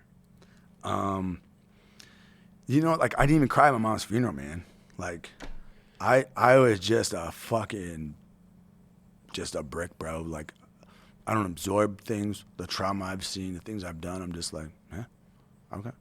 Like, and I say that, and I say healthy though. No. And this is where I'm getting. Yeah. I say that with like, from a warrior's mindset of like, I'm not like, I'm good. Like it those things don't bother. Yes, they bother me to a point, but I'm not like, So what was different about doing this was that one of the first people I talked to on the phone, I was helping a lady try to find her missing grandmother. Okay. And I talked to her, and then she's like, hey, I want you to talk to my aunt, blah, blah, blah. So I get on the phone with the aunt. And as soon as she says hello, and a lot of people probably don't understand how Indians talk, it sounded like I was talking to my mom. Oh.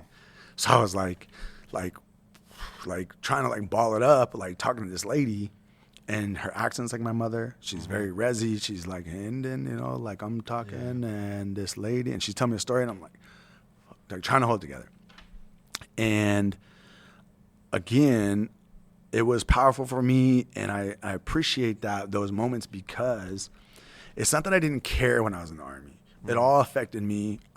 Some of my buddies that are gone, like I live as hard as I can for them. Like I do a lot I'm so proud of that.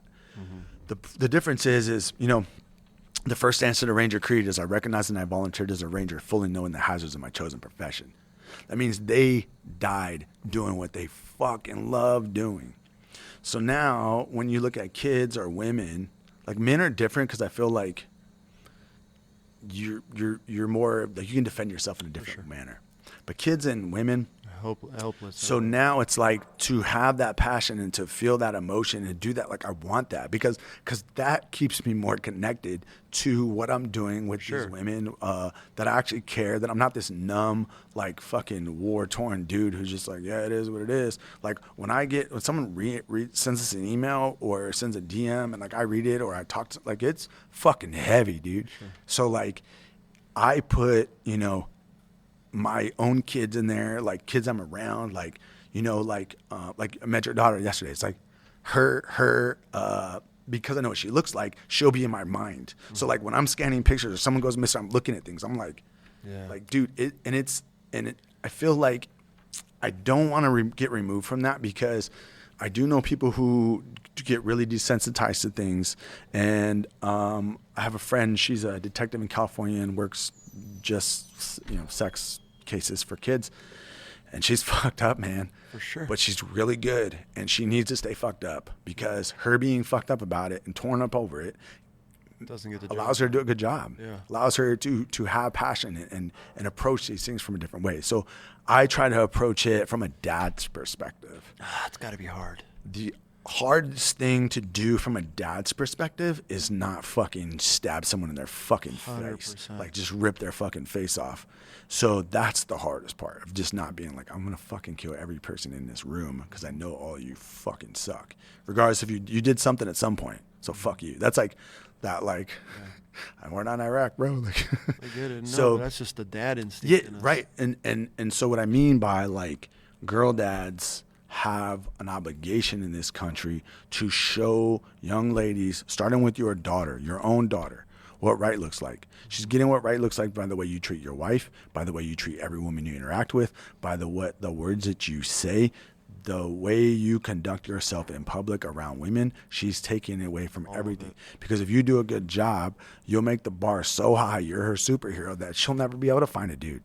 Like she's going to be struggling in mid-20s and have a lot going on, and she knows what right looks like. So she's constantly looking, comparing the men she's around to what right looks like. And that's what you want. You don't want to try to fill these gaps with things, right? No. So because when they start filling gaps, that's when they get in trouble. All of it. And you make bad decisions. And, which they're going to make bad decisions, but it goes back to being that father and knowing that knowing that that your daughters could come to you when they make that mistake. Yeah, absolutely. And that's what scares the shit out of me, bro. Yeah. It's like knowing my daughters are going to fuck up one day. Yeah. They all do. Yeah. But I want them to be able to come to me and be like, Dad, I fucked up. Yeah. Be like, okay, sit down. Like, how do we get through this? Like, that's the goal as a girl dad, is to have that relationship. Absolutely. And I mean, you're kind of playing that like teammate, coach, but then authoritarian. Like you have to be able to like, it's a be able to like line. balance You all be these their friend. roles. Can't, but you be need that to be, but you can't. authoritarian, It's but like you tiptoe I don't know the word friend is that because I don't want to. You don't go across it, but you're close enough to it where you want to be personal and what you said, but at the same time, like you can't cross the. But then at the same time, you have this war fighter mentality that we were raised with, to be these hard fucking grunt Marine whatever. Yeah. And then you have these little girls, and it's like, it took me a long time. Like, they don't give a fuck. Yeah. They don't care. Yeah. I don't have to be this guy to them. No. And so, but once you step into that next level as a man, and be like, okay, like, I don't have to be a drill instructor for my kids. Right. I don't have. They just want love and affection. Yeah. That's like all we need to give them. Like I'm way harder on my boys than I am the daughters. I tell my wife all the time, I would have no offense to anybody, but like my sons would probably grow up to be the most feminine, flute playing, like, because I would be so hard on them. Like I tell her all the time, I'd be that Varsity Blues dad. Yeah. And my wife's always like, God gave you exactly what you needed. Yeah. And she goes, you needed girls. Yeah. And so, it'll change you. Yeah. And that's, I'm super blessed to be in the position I'm in, retiring and now being able to spend so much time with my younger kids and do that. But I like that question because I want to keep the emotion and the connection into it. Yeah. And something I realized like early on before we even started War Party Ranch was like, I looked at this of like, man, I want to create so much change and do this, but it's like, man, if you can help one person, if you can affect one person, that's it. Like that's crazy. It's so big. And that was kind of where I was on this struggle of like, I need something different than just helping somebody. So we got a woman out situation, sent her down to a safe house in Santa Fe, New Mexico. And then she leaves the safe house. It was a rehab program. And 2 weeks later she OD'd in Pueblo. And I was like I was riding this high, like I fucking did some shit. You made a difference. And then yeah, and I was just like, and that's about the time I met Micah and was kind of like, what do we do? Yeah. So all of her experience and everything she's done, and she's always been this like staple in the community for young ladies to like always go to and just dump all their shit on, you know. And she's even taken in, she had like 2 15-year-old girl twins that lived with her for like 6 months because they were being, you know, sexually abused by their stepdad. And she's done some phenomenal work just in that space before even I met her. So we looked at War Party Ranch as being a way to really like, how do we fix what's broken? And the problem is like, especially with women, you know, guys, and we'll take like the veterans, for example. If you're a male veteran, it's like in the classes of veteran you are, like if you were a paperwork guy, like you're at the bottom, right? Like ain't nobody taking you fly fishing or fucking anything. If you're a fucking infantry guy, it's like, hey, now we'll fucking take you hunting. Like you're flirting with like some shit, you know? You're missing something. Oh yeah, we'll get you whatever you want. If you're a special operations guy, like, oh fucking, you can do whatever the fuck you want all day, right? But if you're a woman, like I have a friend of mine, she's retiring from fucking the unit right now. Sergeant major, female sergeant major, retiring from the unit. I mean, it's not like she can go to, you name them. I'm not going to say their names, but you name the nonprofit, like she can't go. So it was that. It was a little bit of seeing that in the veteran space. Having female friends that I was willing to like take hunting, like Marissa, for example. Yeah. So, you know, taking Marissa hunting, and I'm not trying to have sex with her. Like I don't, like we're just friends. Like it's just, I'm a normal dude. Like I don't need that. And all my female friends would meet a guy to be like, oh, this guy's going to teach me how to shoot a bow, or this guy's going to teach me how to ride ATV. Yeah. And it's always like, well, until it doesn't turn sexual, now all of a sudden, like, now I'm not friends with Marissa no more because she didn't want to fuck. So, like, I'll just move on to the next. Well, that was like, and also like in my, not removing War Party out of it, that was like a theme with like female friends I had. And I was like, what the heck? And then, you know, I never met a woman that, if she was willing to share her story, the numbers they say 1 in 3 women have been abused in their lifetime. Well, then that means 1 in 3 men are abusers, and people hate that statistic because I'm like, well, 1, 2, 3, not it. But like, if we own it as men, then it does flip that thing around. The thing is I've never been with a group of women or met a woman that if she wasn't, that like didn't have something happen to her. Like I've never, like, and maybe the woman who, you know, I'm not going to say she's just not telling the truth, but I'm saying, like, again, most women I've ever encountered, if they were on a personal level like that and talking about it, they shared some detail of a story of some kind of... It's scary, man. Super scary. So having daughters, you're just like, oh, you're fighting, you're learning how to fight. Since she's 3, I'm like, you're going to jiu-jitsu, Linda. Like, we're doing 100%. This stuff. So, you know, and so you think as a girl dad, you're just like, sucking all this in. And then... you know, back to War Party Ranch side of it, that was kind of the 3 things that were kind of aligning all at once. It was like, I'm realizing this is going on with my female friends. Yeah. I'm realizing that like there are really good dudes out here that want to do things. It doesn't care if it's a dude or a man or whatever. We're friends. Let's have a good time. Let's teach each other. Let's make a community. And then at the same time, it was like I needed a different direction with War Party because I could not physically sustain this space I'm in because it's getting like I'm not law enforcement. Yeah, it could be vigilante-ish. You're walking lines, dude. Sure. All the time. I'm like, I'm not supposed to have a gun on the res, but like I'm not going anywhere without being strapped, dude. Right. Like, and then the fact if you grab somebody that even if they want to, you could probably get hit for kidnapping yeah, dude. Like, I mean, I'm sure there's some gray areas that you do not want to get caught up. Absolutely. In. So I was trying to figure out how to like navigate this. Yeah. And then that happened to the lady that I told you about.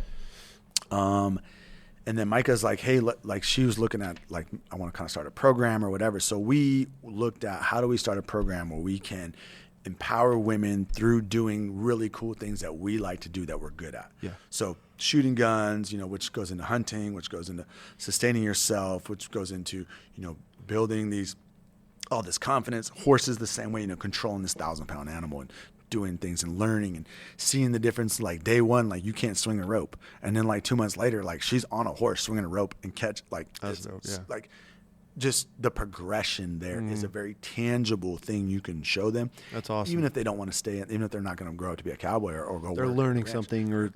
Correct. They're putting these skills together and really gaining that confidence. Building a lot confidence. of it's that confidence, getting themselves back. That's probably the main goal behind it, is just that self-confidence. Absolutely. So what we've done is, you know, this is 2 years into it now on the nonprofit side. Yep. You know, we made a lot of mistakes in trying to figure this thing out. I was like, we don't know we're doing a nonprofit, Bro. But I could only imagine. We fucked up so much. I'm actually going to have the wife on, and we're going to go over like 10 years of wishes. If we have fucked up so much shit in the early days, like we look back now, we're like, what? I could only imagine. I know your struggles. I mean, we still. I mean, dude, you name it. It's like, you know, you get an email from LegalZoom. I'm like, I fucking thought you did this. Like, Jesus fucking Christ. Like, why is this not submitted?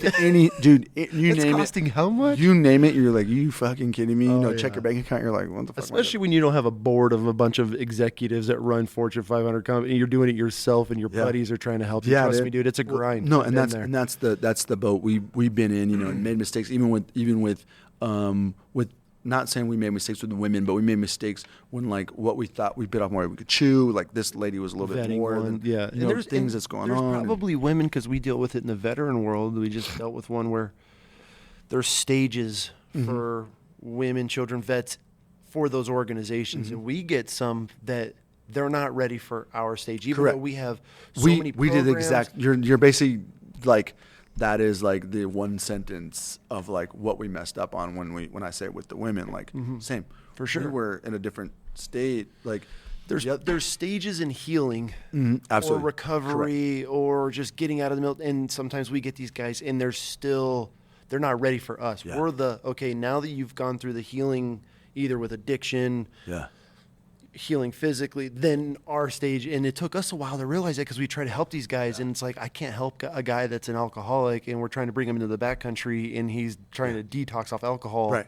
Like those were things that we had to learn, you know. So you're like, oh fuck, we got to get this guy back. Like we're not ready for that. So no, 1,000%. So what we did was we transition in this year, 2024. 2024 is the year that we understand that, like, to do our main vision of having like this robust course that we can bring women into, you know, that's an operating budget that's probably 800 to just $1 million to get off the ground, probably $2 million to get off the ground, and probably an operating budget of 800,000 a year or something like that.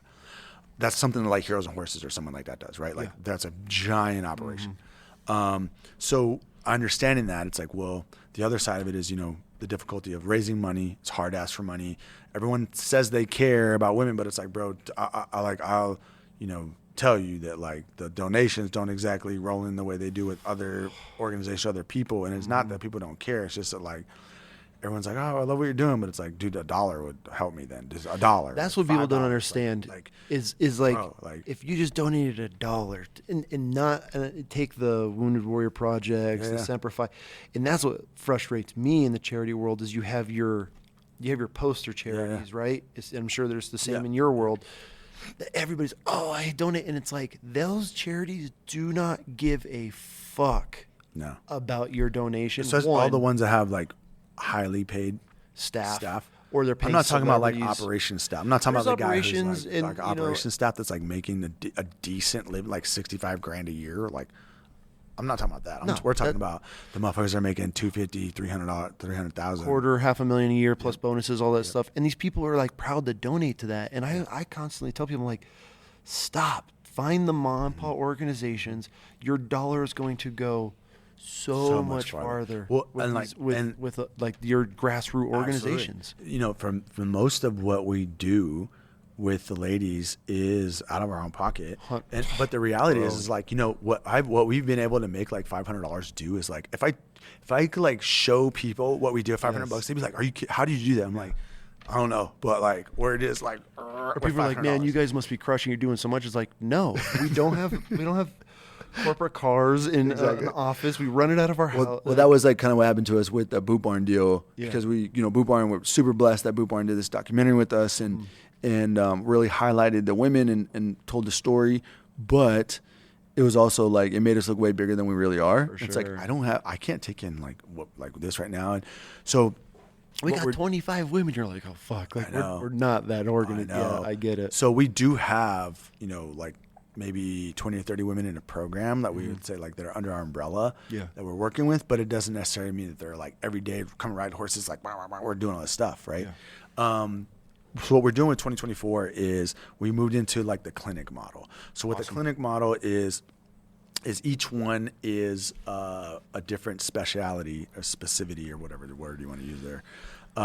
So we're doing one in Weatherford, Texas, this month in April, and we're just starting off. We're calling it a women's wellness retreat, and we're doing physical fitness, nutrition, firearms training. So doing zero from never held a weapon before to scenario-based shooting, and then the last day just more physical fitness and kind of team building, as well as we're doing some like small fire starting and camping basis stuff.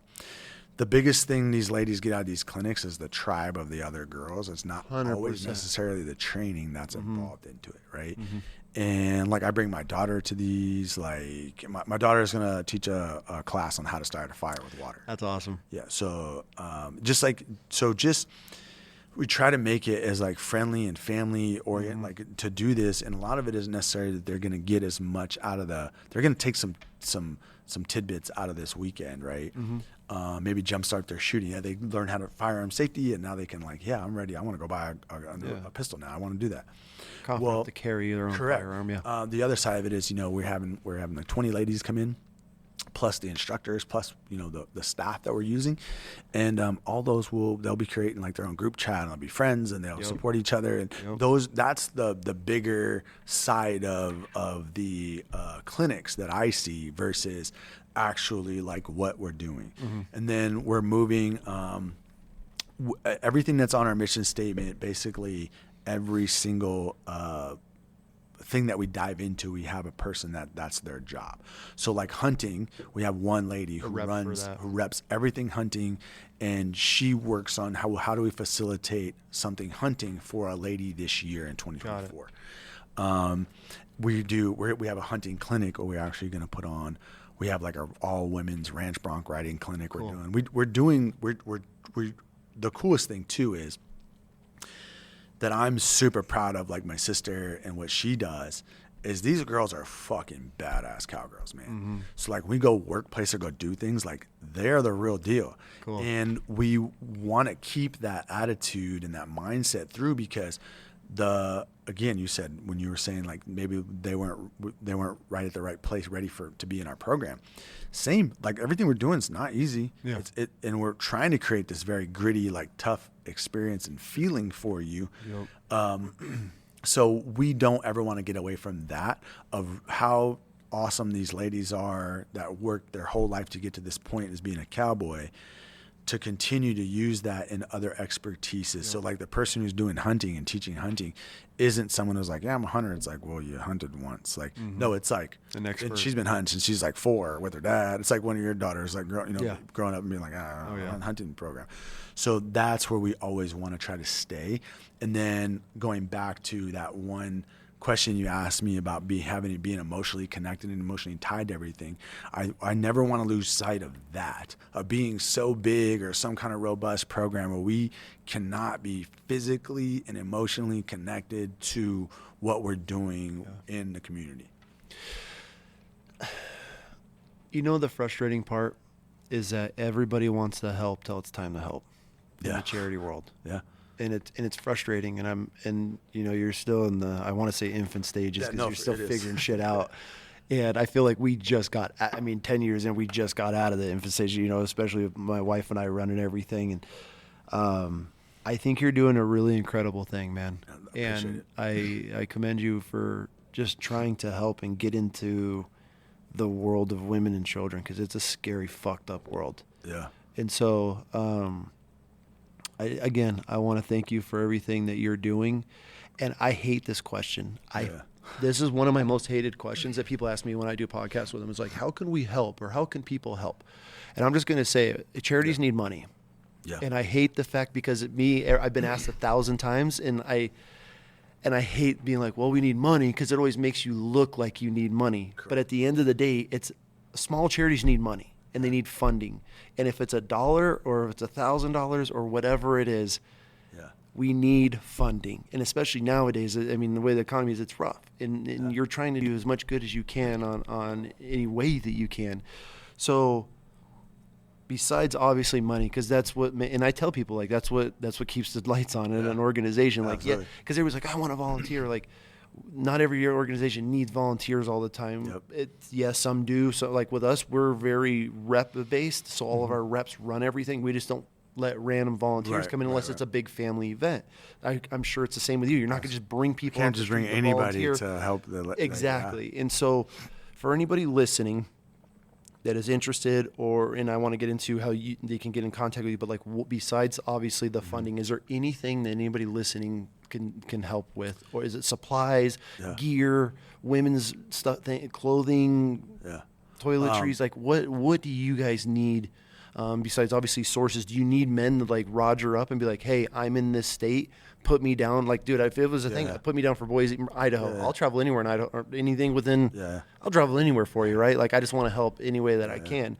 So besides obviously funding, that's what everybody needs. And what do you guys need to help your program, not even go to the next level, just to continue fighting the fight? So I'd say the very first thing I always tell people is, don't be scared to stand up for what's right. 100%. So when you're walking through the parking lot of the grocery store and the mom's got a baby halfway hanging out her arms and there's a toddler trying to run around, she's got a cart full of groceries, walk up to her and say, excuse me, ma'am, can I help you? And she might be freaked out, or she might be like, yeah, and she might hand you a fucking kid.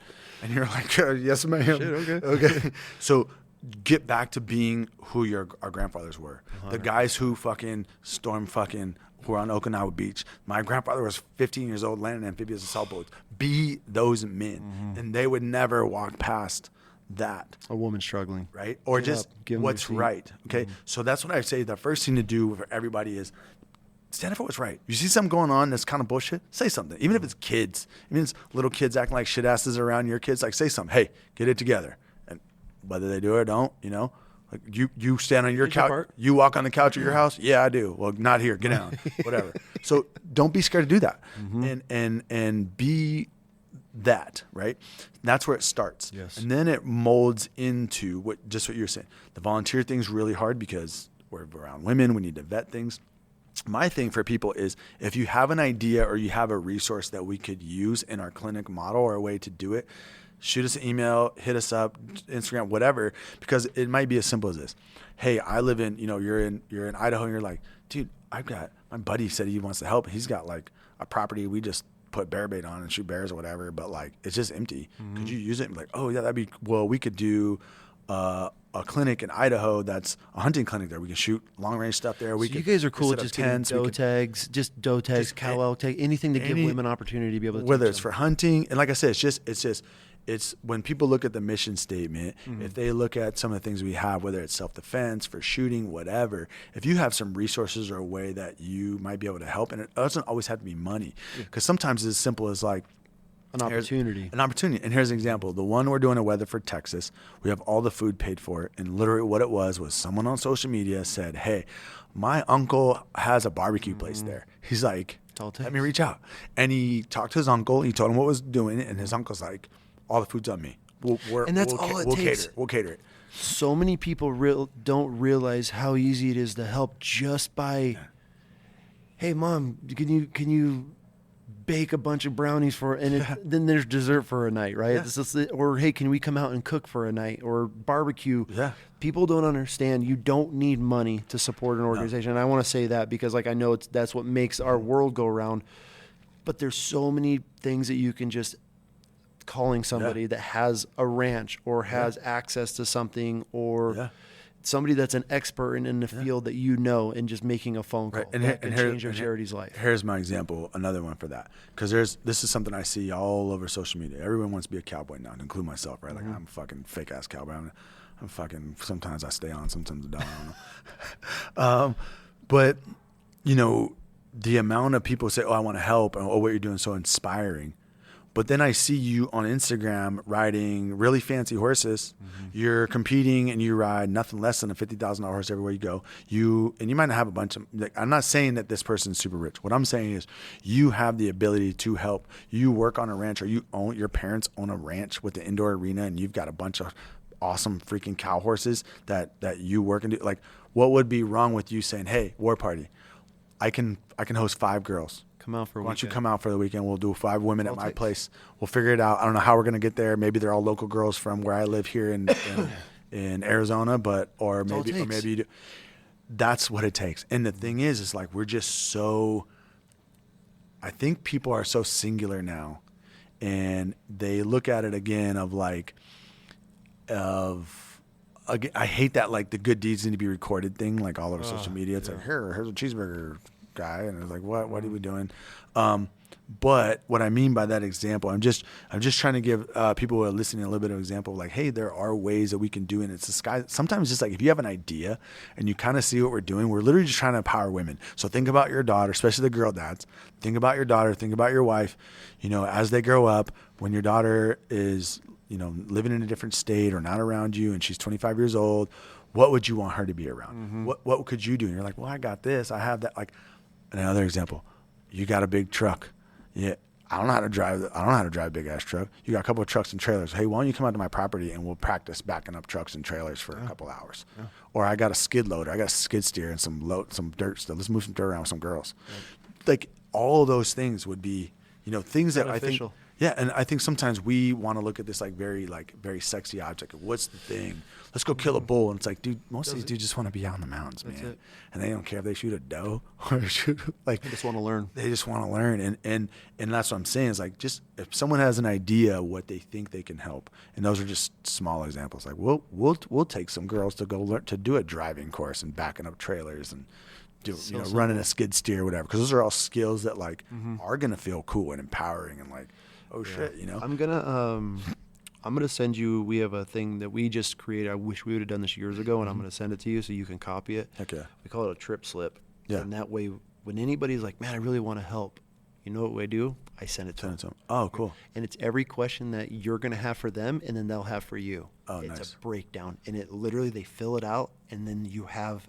Oh, we cool. had a guy we had one of our first dudes test it out, just for an example.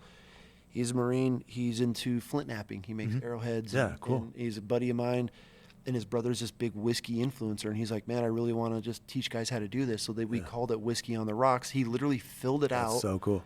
Airbnb, times, dates, airport, everything. Now there's no excuse. So I want to definitely get you that. Yeah, that's cool. And you just send it, "Man, I have this ranch and we could hunt." And you're going to see over the years, so many people have all these opportunities, and they go away. Yeah.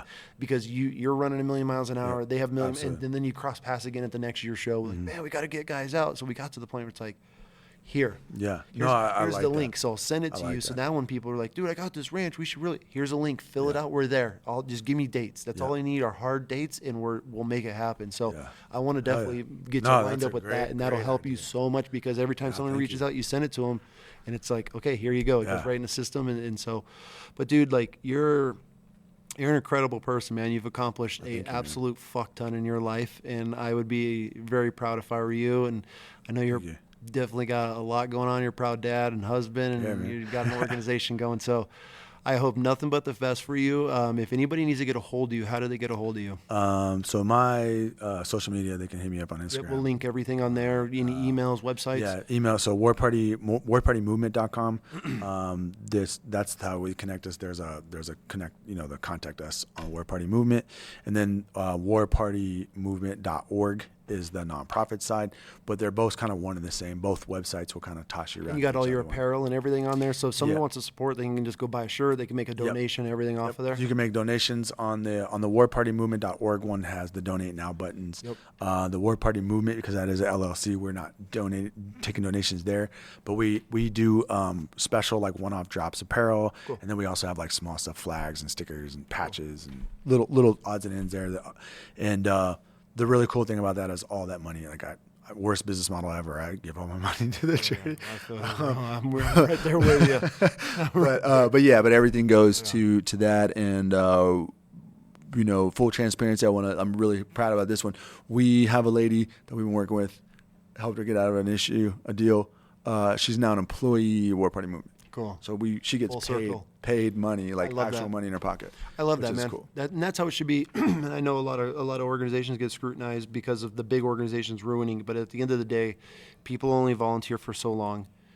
If it's not their passion, they don't last very long. And you have to take care of people, and you have to take care of your staff. And so it's a smart thing that you're doing now. It took me a long time to figure that out because we dollar in, dollar out for years, and then it just got to the point where we were just a revolving door of volunteers and help. And now it's like, okay, we gotta square the wings. But it's good, man. I mean, that's the end goal for us as well, is to take these vets that were one time broken and bruised and battered, and then now we want them running their own programs and eventually taking over everything one day. So I know. Yeah. So, dude, I really want to thank you for coming on. I know this was a long one. Thank you. Sorry, I talked for 8 hours. I think I need a hotel room tonight. Yeah, right. You staying again? So, you're supposed to be on your way to Montana right now. But, dude, thank you. You're a pretty badass dude, man. No, and thank you, I hope nothing but the success in everything you got going on. We're definitely going to help out any way we can as far as what we're doing. We would love to get stuff going on, and we'll talk all that offline. So, well, thank you for you and your family, dude. Freaking awesome. Dude, absolutely. Thank you, man. Appreciate you. Okay.